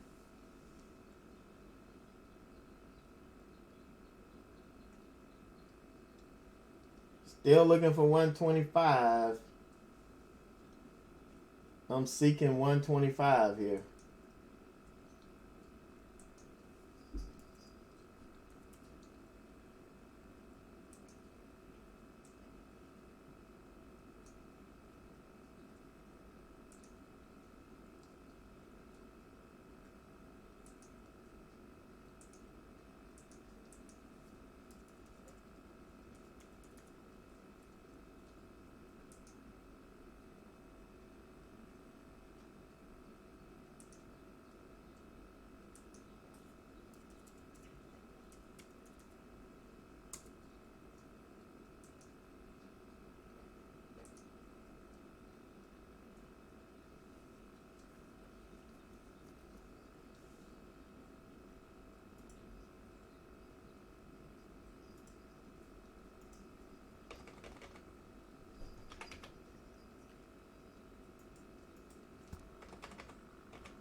All right, so I'm gonna put 125 bid out there.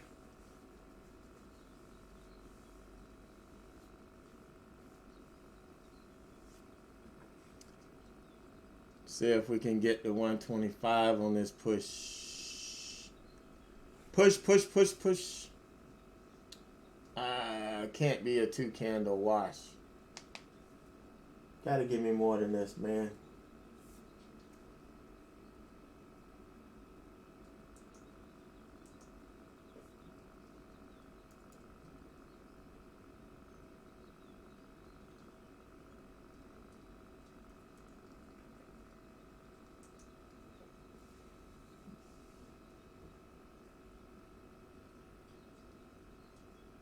So we didn't get enough buying on the break.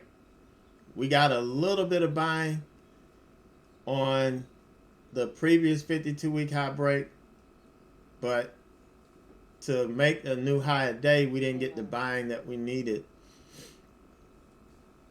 Maybe we can get some stragglers to come in and push this up to 125.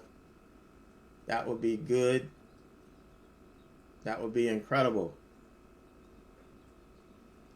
But we need some more buyers to come in and drive this up. So call your friends. Tell them you know this incredible deal. No, don't do that. I'm just kidding. Joke. Just a joke.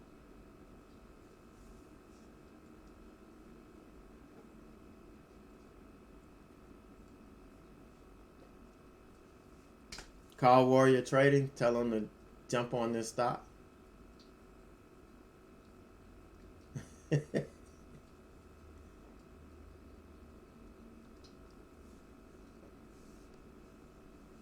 Come on, watch this get sucked up to 125.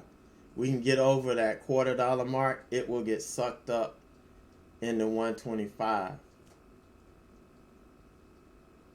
It's trying, but it hasn't gotten into that cone yet. Once it gets inside of that cone, there we go. Watch it get sucked up to 125.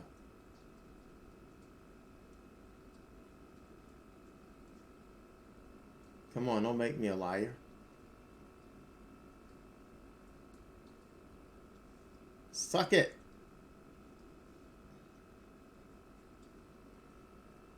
The spread on it. Look, the bid is not following the ask. Whenever that happens, you got problems. When the bid's not following the ask, you got problems, man. That means you have run out of people willing to buy it at a higher price.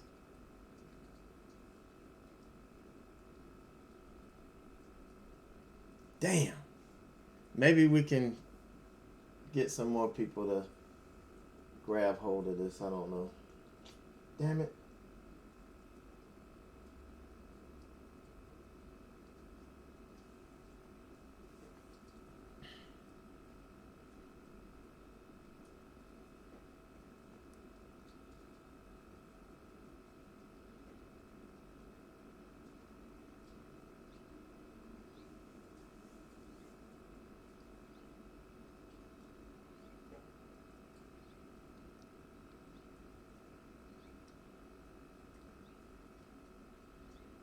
Now, 125 is was the ultimate target on this for today. I still think it can get sucked into that. We just need some people willing to buy. There's a lot of sellers at 125. There's a lot of sell orders there, I'm pretty sure. When we got close, you saw it, and then you saw the bid just sit there. It didn't follow the ask up. So the ask was all up around 124.90, and the bid stayed, 50s, 60s mark. It might have got up to 75, but that's where it stayed. So I've got to order out. So if we get a flash up there, I'm going to get hit. And it's only, 75 shares. See? That's all it needed.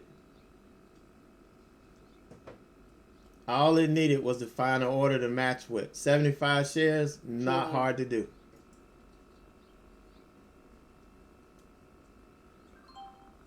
Not hard to do.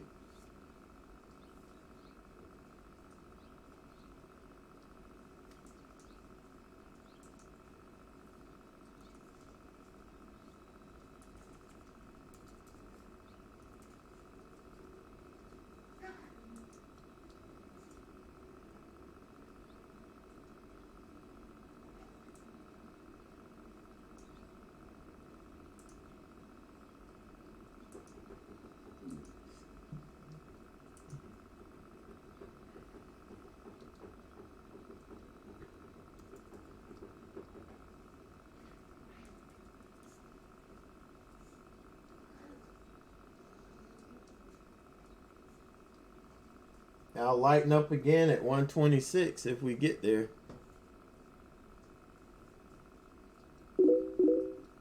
Like maybe 126. No, I didn't pick the wrong train today. I got on the right horse. Alright, so I sold half it through 126. We had, if you could draw a resistance line, up through here.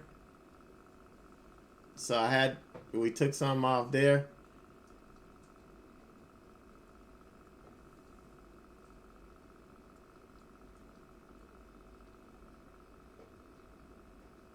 So let's rock and roll. You right, it could go to 130, I guess, the way this train is riding. It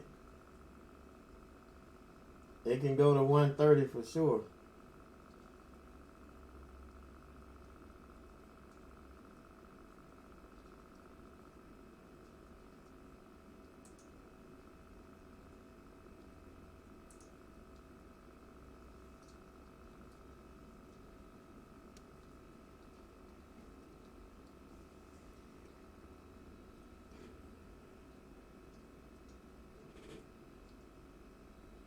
SABR.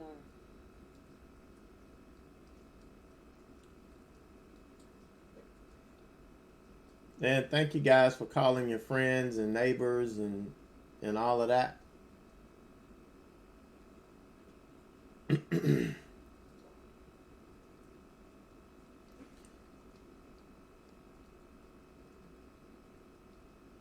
So my profit, my stop 121.70 still.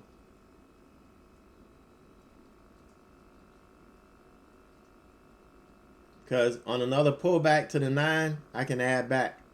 Trend continuation 101.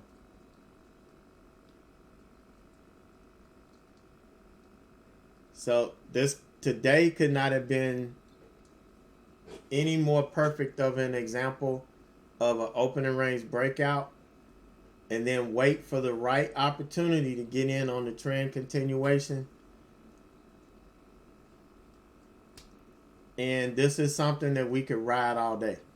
I mean, you could have gotten in on the trend continuation, set your stop, your profit target, and moved on. Like back in the day, I would have set a target for 125, set my stop, and have a range order, and then go back to teaching. And I would have hit my 125 target. I'd have made a decent amount of money while I'm working my full-time job. That's the only thing I miss. The only thing I miss is making that extra money while I'm working my full-time job.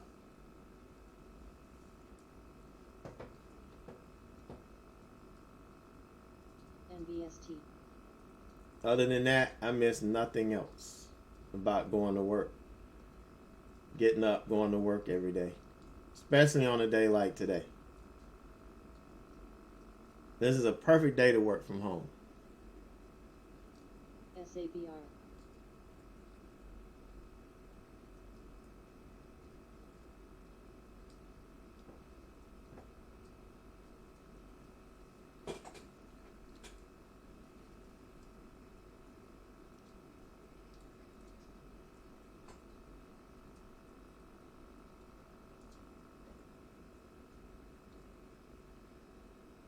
I'm gonna put the last order out 127.50, maybe 128.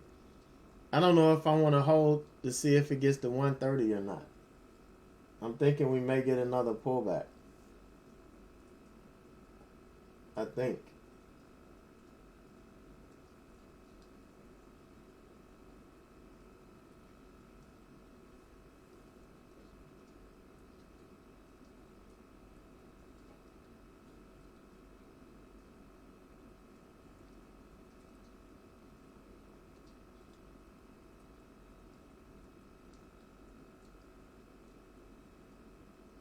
SABR.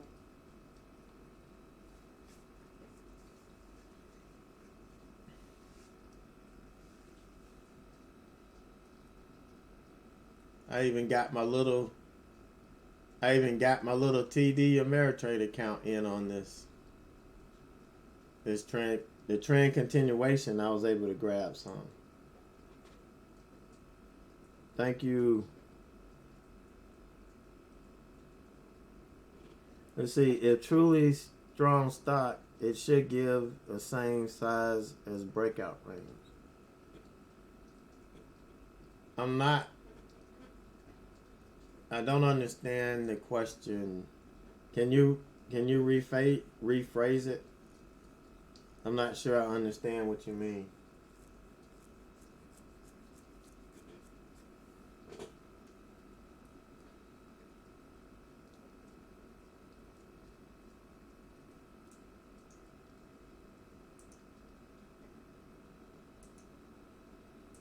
SABR.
No, did you ask a question?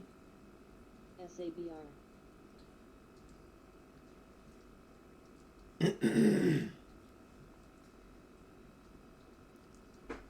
I mean, it looks like you made a statement, but you asked it.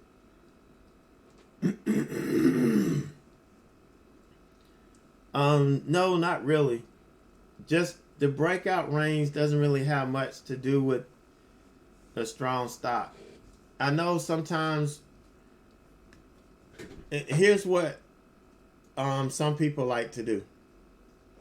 Let's say you have, we have this flagpole here, and let's say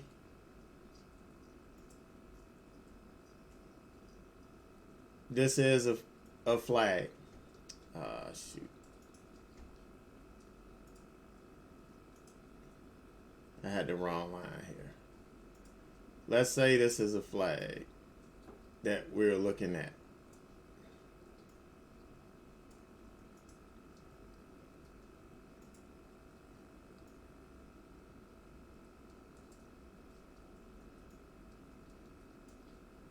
It's not the most perfect flag, but let's say that's a flag we're looking at.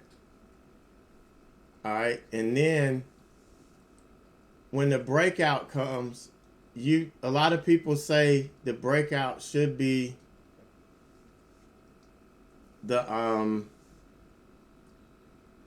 breakout should be the length of the flagpole leg. No, so however long this leg is, then they think the breakout should be that far. I mean, that's one school of thought. For me, I just read the price action. I'm just going to read the price action.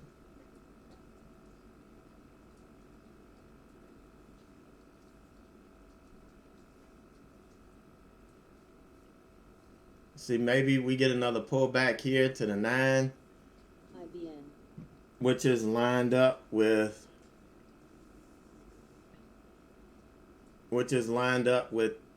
the last break, the last high day break. Now maybe we get a pullback to that, and if we get a legit bounce on this, I'm going to add back. That'll be another trend continuation entry, and not a bad place to add back.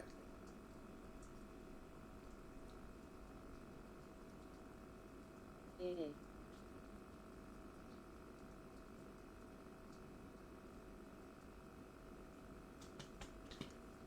Yep. That's the exact point I've been making all week. Is that you don't know. I mean, you just execute your strategy in the market. USB. You don't know whether it's going to be a winning day or a losing day. IBZ. All you know is you come in every day, you trade your strategy that you have confidence in and that you know can make you money in the long run. And you come in and you execute that, and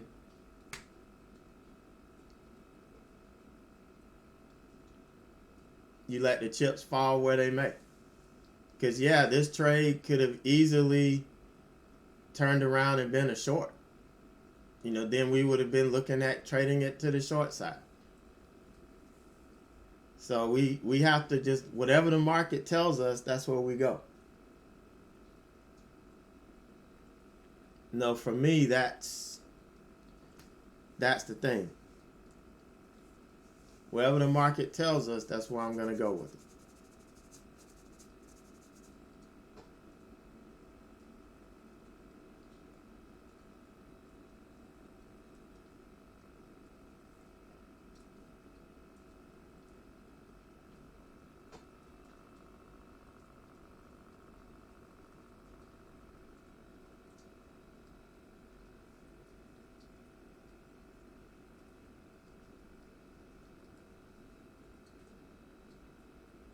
USB.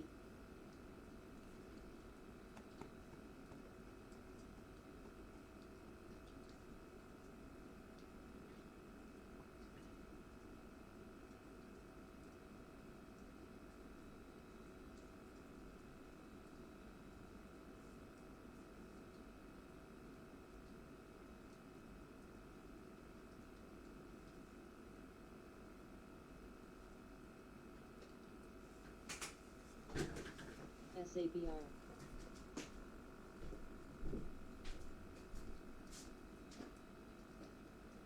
DDOG. NWL.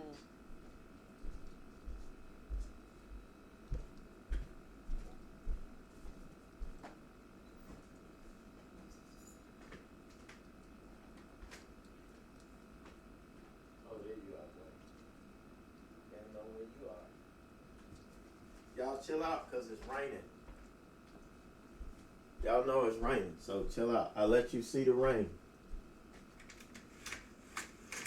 So I'll let y'all out when I go to lunch. Y'all can run in the hall. So just relax.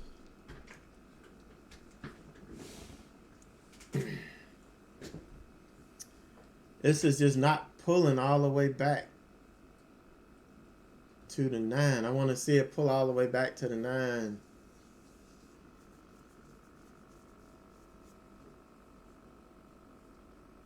I don't want to add unless it taps the 9.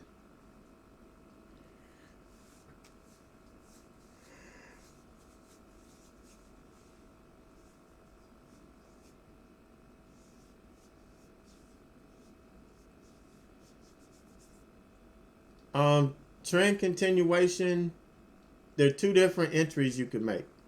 You can anticipate the bounce here and get in once you break the high of this candle, or you can wait for this candle to close and then get in on that break.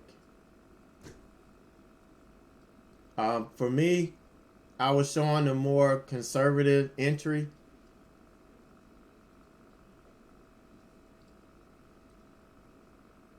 So you get in right before the flag break, if you were looking at this as a flag. Or I don't even look at it as a flag. I'm just looking at it as trend continuation. I drew that as an illustration because somebody was asking me about it. About, if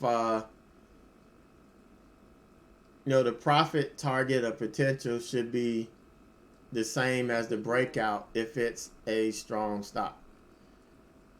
And a lot of people use that analogy. It's the same, the run up, which will be the flagpole. You just take that same pole and invert it. Like make a copy of this and then put it on this end of the flag break. And then that would be your target. I wish I could have, if this thing had pulled back a little bit more, I would have gotten back in. I always like to wait for it to hit. Wait for it to hit the moving average and then kind of bounce off of it.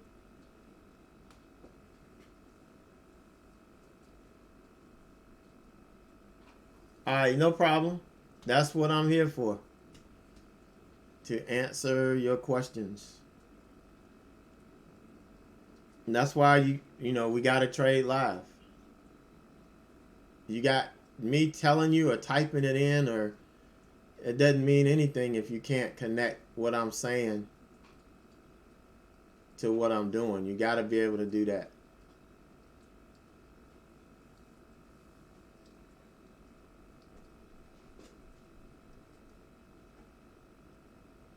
Yeah, you catch it early. Like I caught it on the 2-minute chart right here. But I didn't want to get it unless that's just my thing. That's my hang up. But because if we were trading trend continuation, you can't get in until this candle closes and the next one makes a new high. So this candle breaking here, it doesn't really give you a good entry unless you're gonna buy the break, the new high day break, or you're gonna buy over the high of this candle.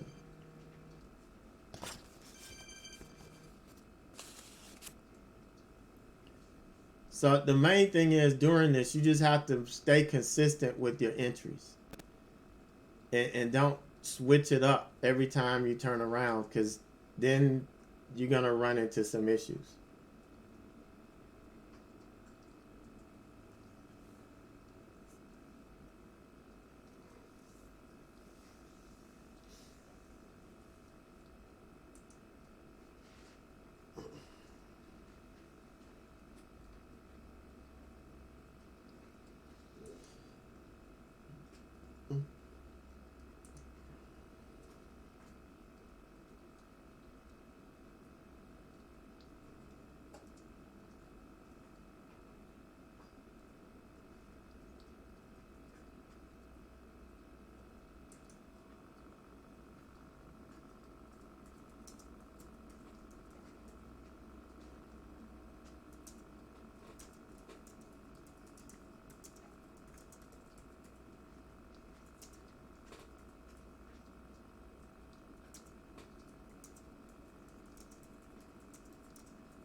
So I'm holding this last piece to see if we get to 130. I'm gonna throw the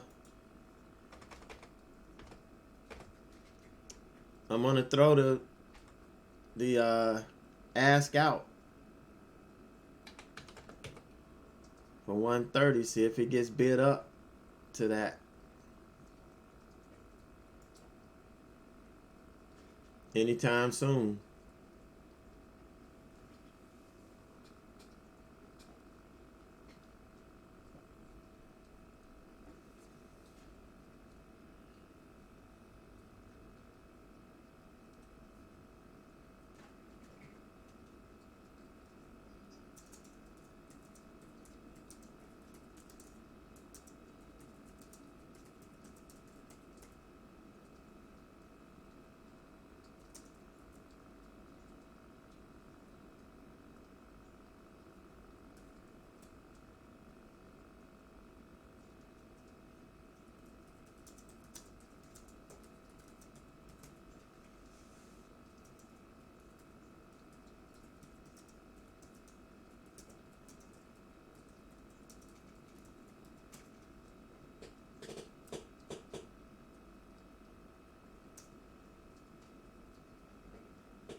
Here we go.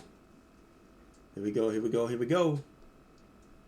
Can we get that strong push?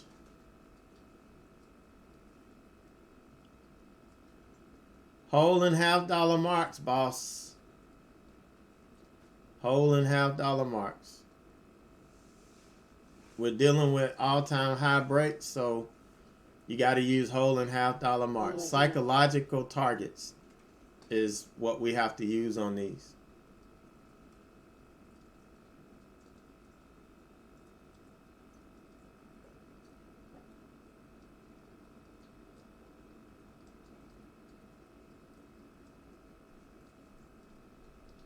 $125 was my psychological endpoint, but This thing is ripped through that. So now we got 130. My last 38 shares.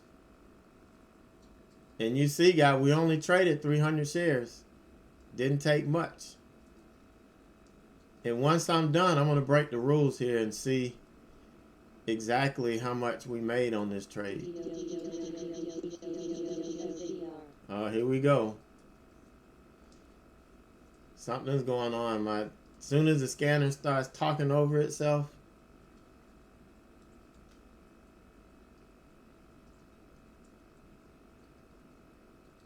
I have no profit target. I have no daily profit target. For me, as far as I'm concerned, that's the worst idea ever. You trade the market.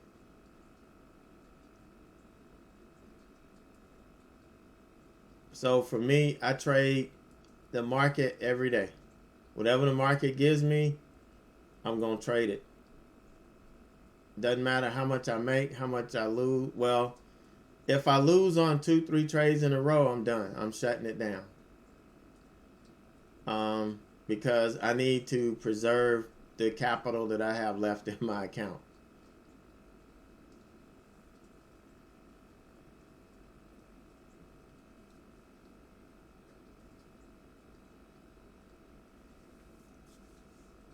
But as long as the market is strong and there are trends to be traded, I will be trading them.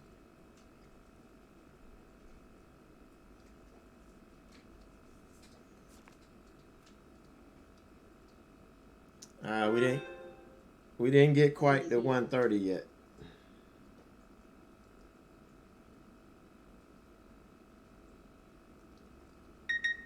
Oh, thanks, Capital One. I am pre-approved for an auto loan.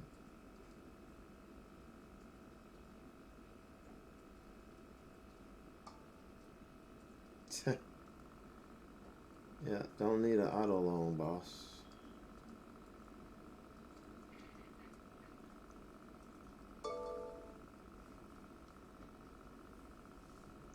Come on, 130. 130.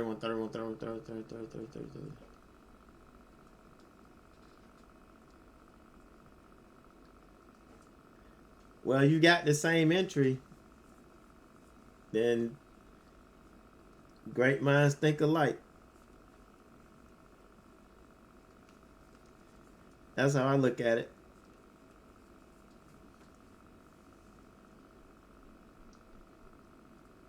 Man, it don't want to go. It don't want to give us that 130, man. It don't want to give it to us. Well, if I hadn't taken profit and I wasn't up, I probably would have taken it there. But I'm up pretty good. I'm going to give it a shot here. I'm going to give it a chance to do what it needs to do.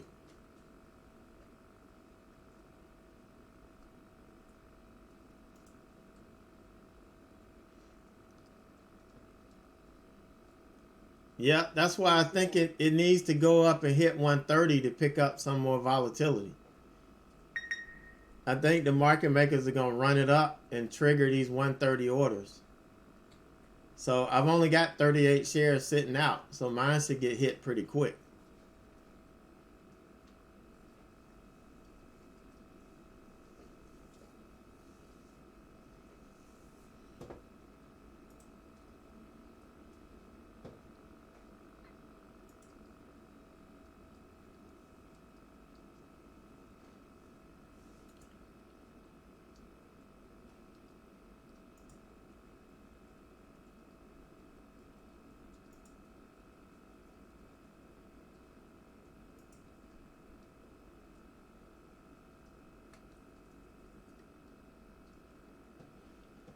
Because typically, the market makers don't really know whether they're stop orders, whether they're actually true stop orders, or if there are actually orders people wanting to buy.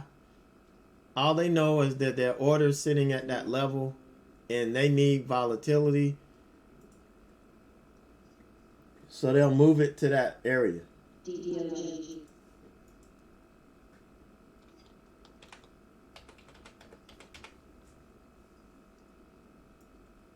And that's what they do.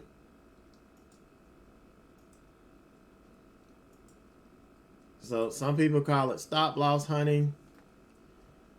It's basically volatility seeking is what it is. And that's why you don't want to have your stop. We always say don't put your stop on a level or anything like that, because you don't want to get caught in the volatility spike. The market going to trying to find some volatility.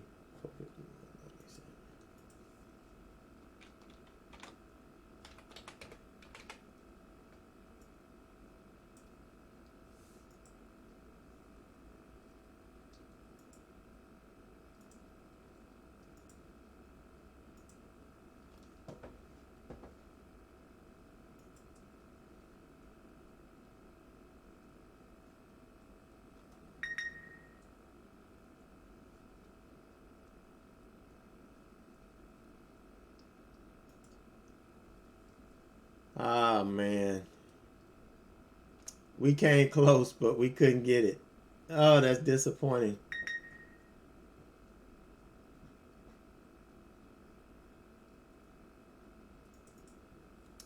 Disappointing. We'll see if it pulls back to the 9 and bounces. On my ad, I gave it to break even. If it came back to break even, then I'm letting it go. I'm not going to let it take me negative. On a already open position, I'm not going to let it do it.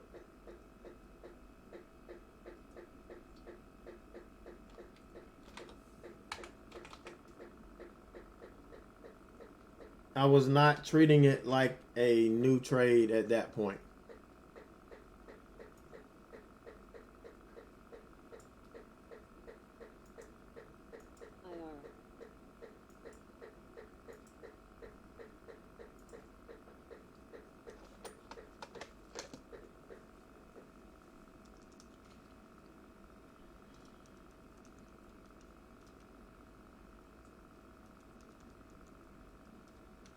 CCO.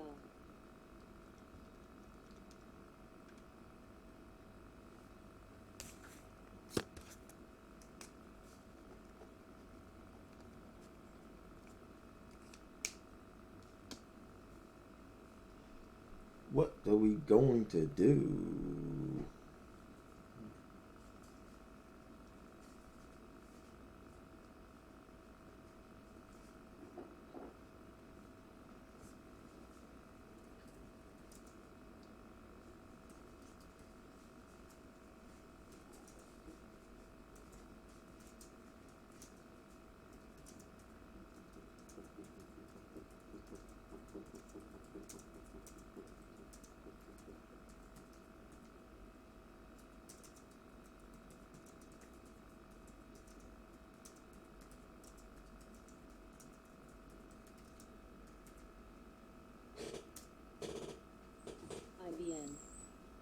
Oh, dogs.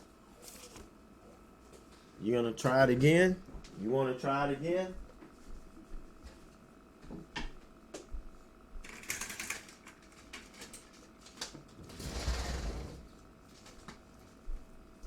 The birds are out there eating. Come on, go. Go. If you wanna go, go. Go. Come here. No. I don't have time for this. Go get in.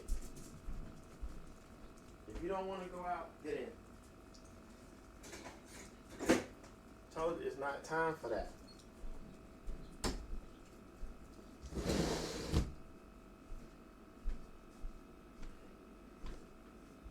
My dogs are special.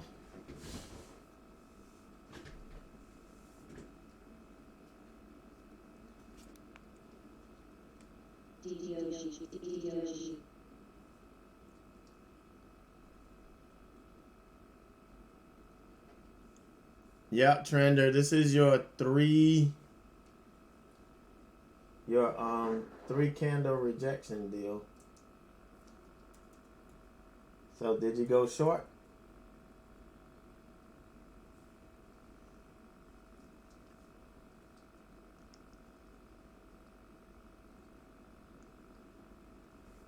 Because it hit the trend line twice. Once, twice, three times.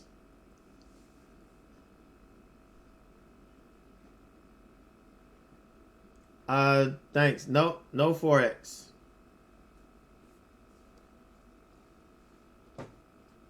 No Forex.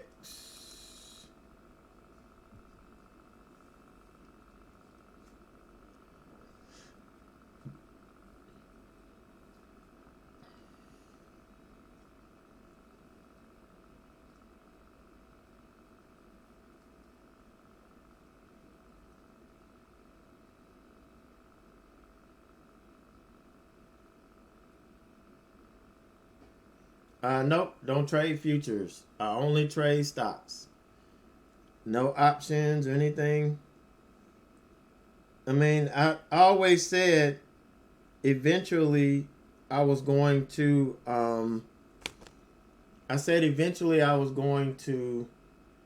learn options. That was something that I was going to do eventually, but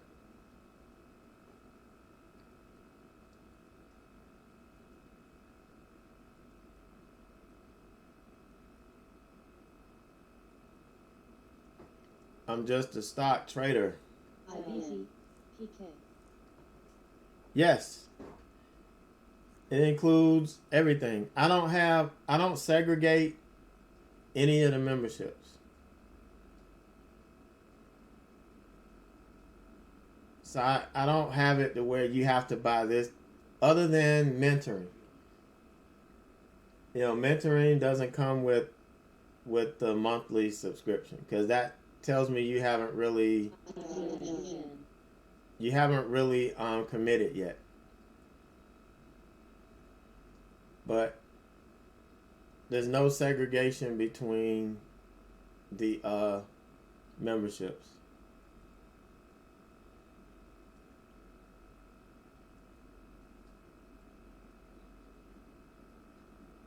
Here we hit the 9.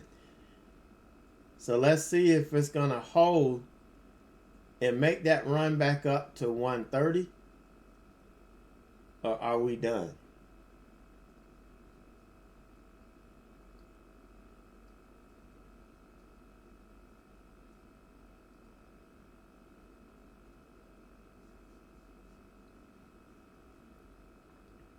And I think a market pop.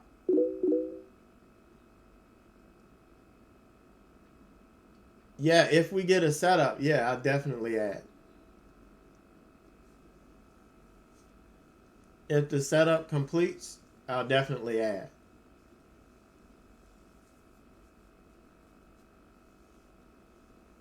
But, here's the thing. This is the third pullback. A lot of times, the third pullback is dead cat bounce. It may try to bounce off the 9, but then it rolls over and it gives us the reversal back to the VWAP or something like that.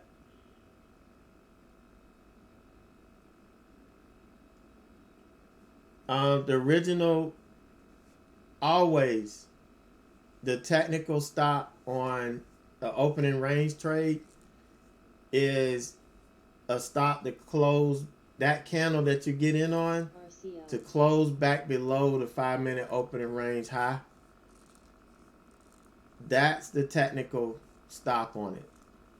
I gave it $1.50 room. That if it pulled back $1.50, I was out. So that was the max loss stop on this trade. But the technical stop would have been if it closed back below the opening range, because that's the level that we're basing the trade off of.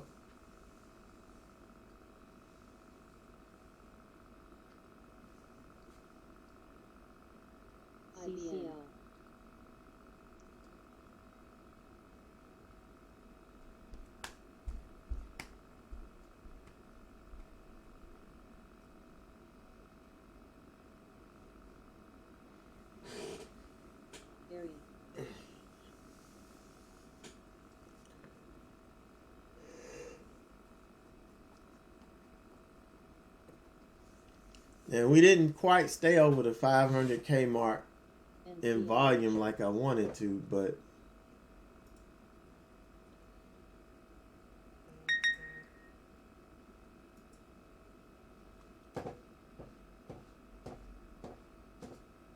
JWN.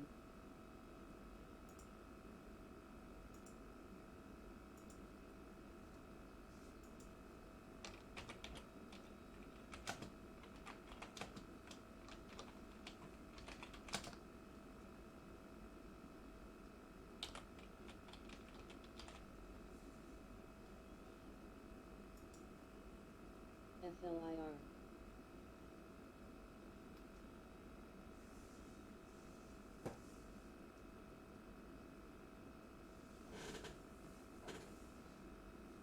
yeah, it needed 3.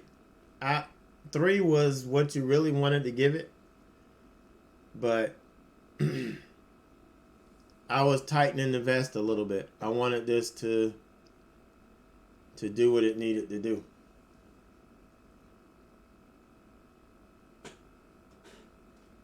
CCL.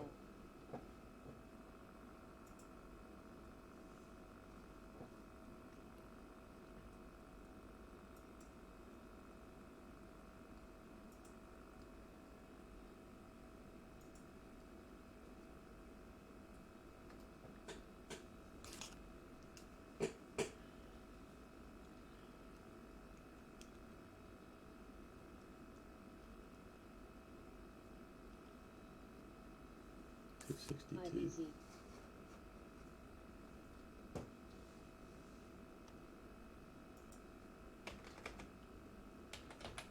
FLIR.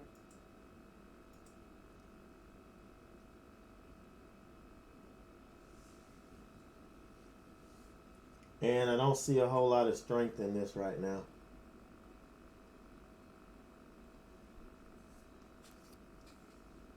Edit.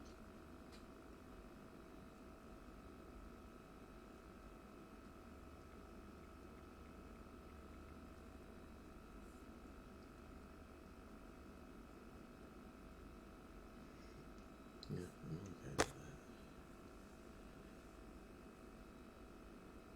Let's see what this does.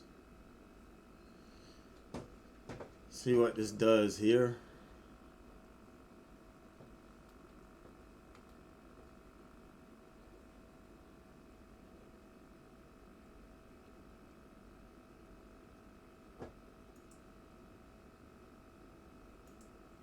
FLIR.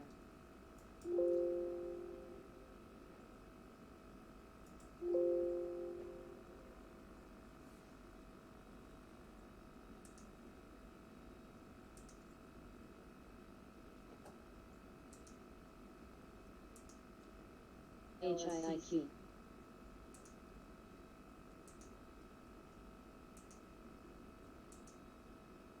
Edit.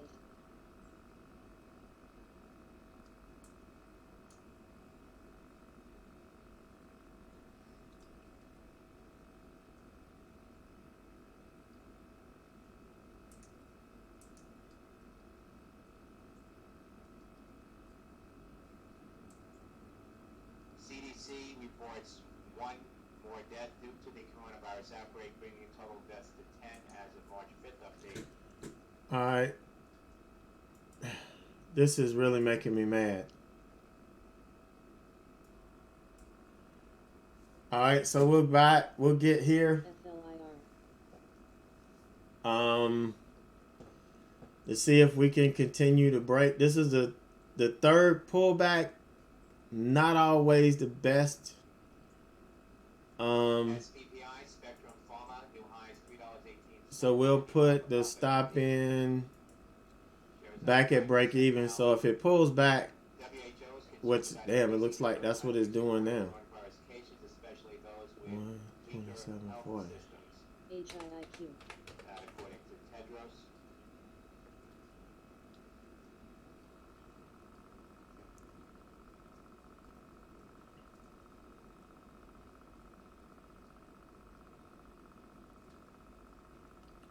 So I'll give it to 127. I'm not gonna give it much more room.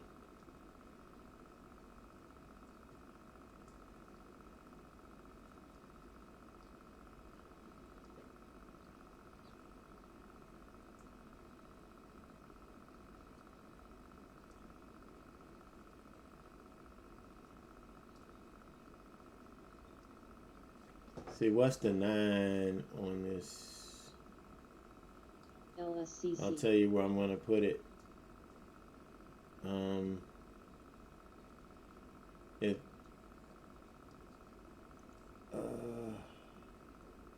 125.80 is where I'm gonna put the stop on this.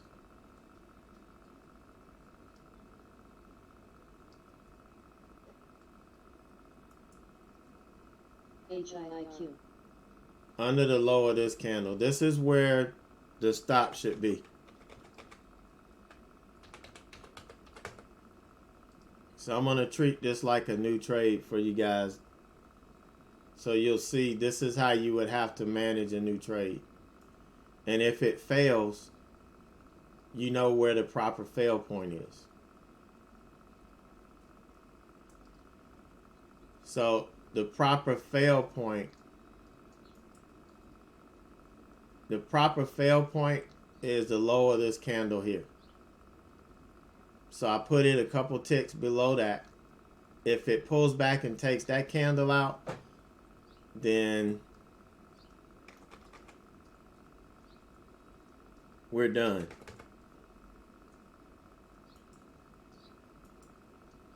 The move is done. LSCC.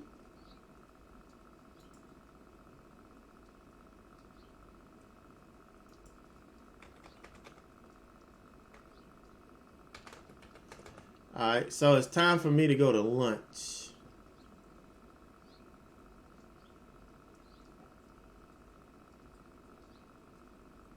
So I'm gonna put the targets in and then kind of go.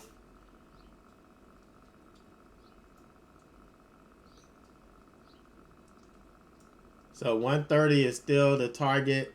200 shares. I want to get at 130. And got the stop in, so it's gonna be on. It's gonna be on autopilot here during lunch. All right, here my trading results. I have a few pullbacks in there. Matt, are you watching your P&L? Are you watching like the numbers change, go from red to green, green to red? You watching those numbers on your P&L?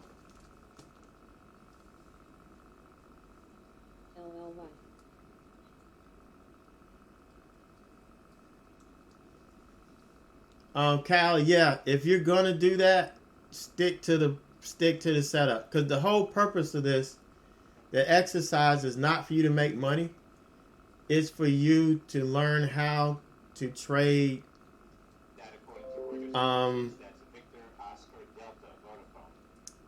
It's like you're programming yourself to come in and do the same thing every day.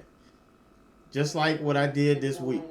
You know, all 3 days, whether it was my fault or not, we had losing trades every day, but I still did the same thing. I executed the same way every day, the same strategy, stay consistent, because it's all going to come around. And that's the skill that you're trying to build in the doing the exercises. To be that mechanical person. Because that's the only way you're going to be consistent. Shares of Novavax popping to the high 1285, up about 13%. So Matt, if you're watching your P&L, that could be 90% of your problem.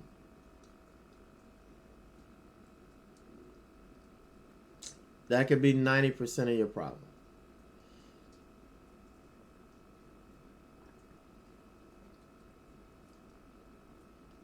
What I always recommend everybody to do is to turn their P&L off.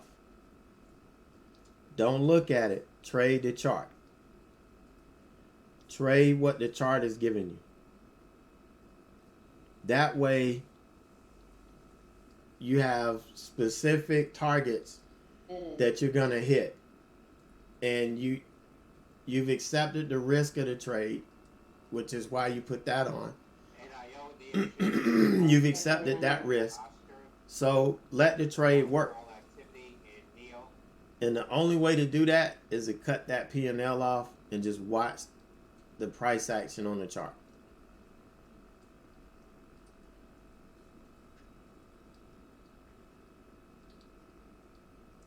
PLNT. The third pullback is typically a dead cat bounce. LSCC.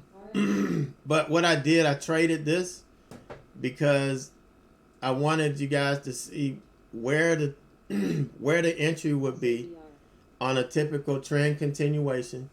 That's when the entry would happen. As soon as you break the high, this candle that's bouncing, that's holding this level of support, and where you would put your proper stop, which is under this bounce. And so however much room you need to give it, that's going to determine what your share size is going to be. So if you've got to give it, if your max loss is $100 and you've got to give it a point, then you could trade 100 shares of it. You don't want to trade 300 shares because your stop's going to be too tight. So you want to make sure you know how far you have to how much room you have to give it. So when you put your stop in place, it's going to be well within it'll be within your max loss on the trade. So this does look pretty dead. So when it falls, I can't sit there and hold it and wait to see if it's going to bounce off the 20. You have to stop out here. You could always remount this. You could always get back in looking for it to move back up if it's showing that it can do that. Right now the volume is going away. So, we're after 11 o'clock. The volume's starting to go.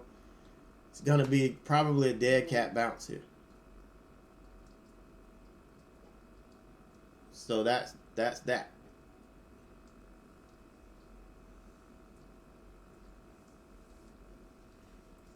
You're welcome, Matt. Coronavirus has spread within the EU. Reluctance to travel and restrictions on travel are starting to materially affect economies in the EU. All right, guys. Got to go to lunch. I've got a mentor session at 11:30, so I got to get me some water and some crackers or something to get my head screwed on. So you guys that hung out with us on YouTube, I'm glad you guys got to hang out, see what we do every day. This is just, this is a typical day. Some days we lose, some days we win. It's just doing the same thing every day, coming in with the same mindset, building our watch list the same. Don't change up anything just because you feel things may not be working for you at the time. The market goes through its thing. Some days it's conducive to what you do, some days it's not. So, that's the way you have to look at it and approach every day as a brand new day. Because the market is random. Each trade is unique, regardless of the setup. If the setup can be identical to the one you traded yesterday, the results are probably not going to be the same. The way the stock trades is not going to be the same. So you got to come in knowing, with all of these things in the back of your mind, ready to execute your strategy on the market. Coronavirus death toll in worse than Matt, I'm gonna try to. one party. I had a lot of stuff that I had to change and update and redo starting this year out, so I'm a little late doing it, but I try to do it regularly, a couple times a month. Just so people that want to see what it's like before they come in, they can see what a typical day is like.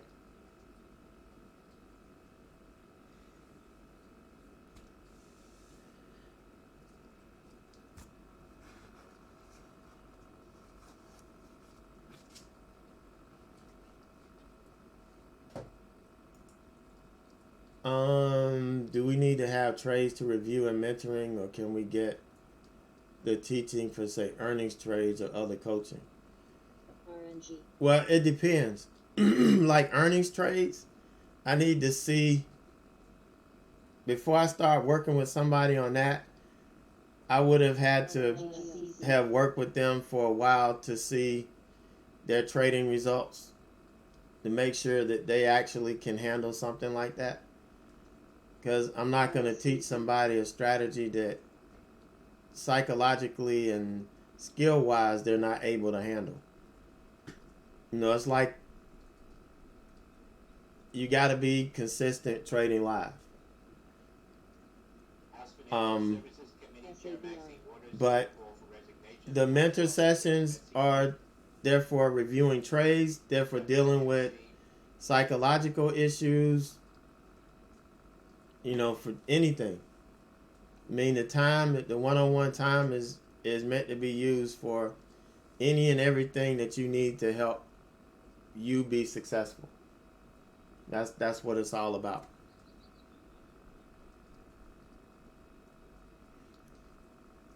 Yeah, if you don't have trades to show me, you know, we could still meet, but you need to let me know what we need to work on. You know, what specific things you need to work on. If it's not trades, then, you know, what is it? So, you know, I can have a plan when we meet. If not, we'll waste half the time trying to figure out what you need and why.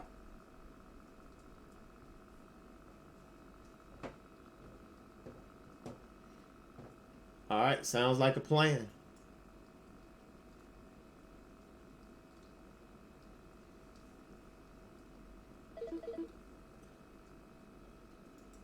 You're welcome.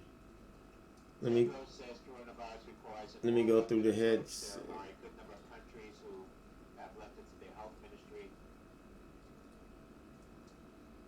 SABR.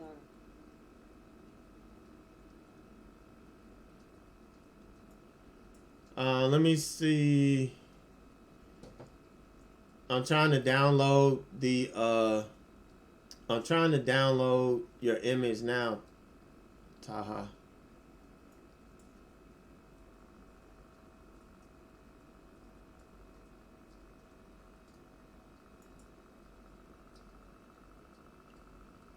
But it's not downloading.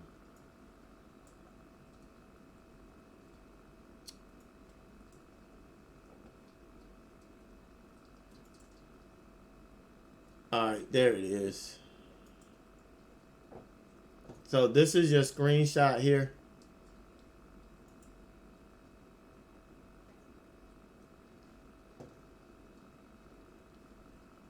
Man, that looks like my chart.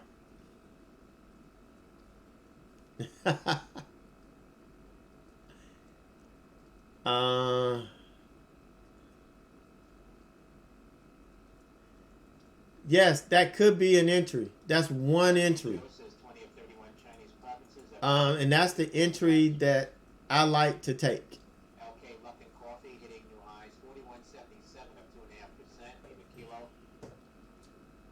All right, so that's the entry I like to take. What I was showing, there are two different entries. As I said, you've got the aggressive entry, and then you have the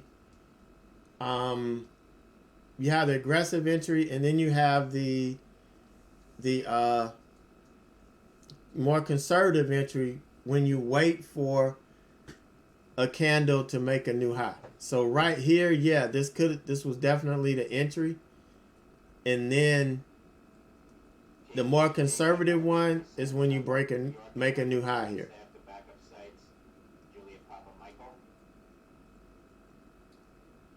So here, we're about to get stopped out here. Dead cat bounce, like I was saying.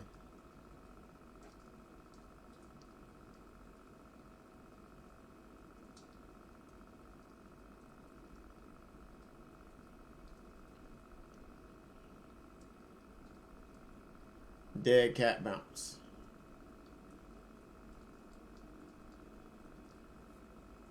So we lose. I don't have to wait for this. Well, there it goes.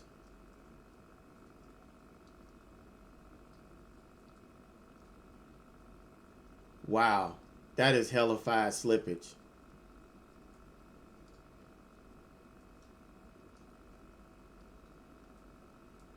That's hellified slippage right there.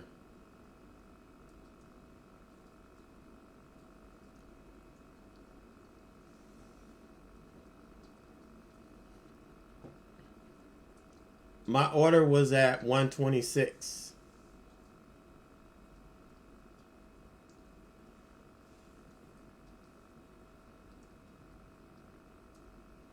So we may be waiting, we may be coming back for a reversal. WHO's Dr. Mike Ryan says North Korea is right in the heart of coronavirus epidemic zone, so it is at risk, but WHO has no reports of cases yet.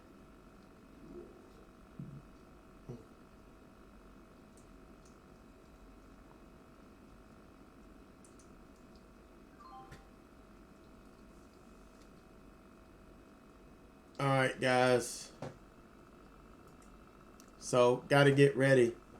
I hope you guys out there enjoyed this. I'm signing off and heading to lunch.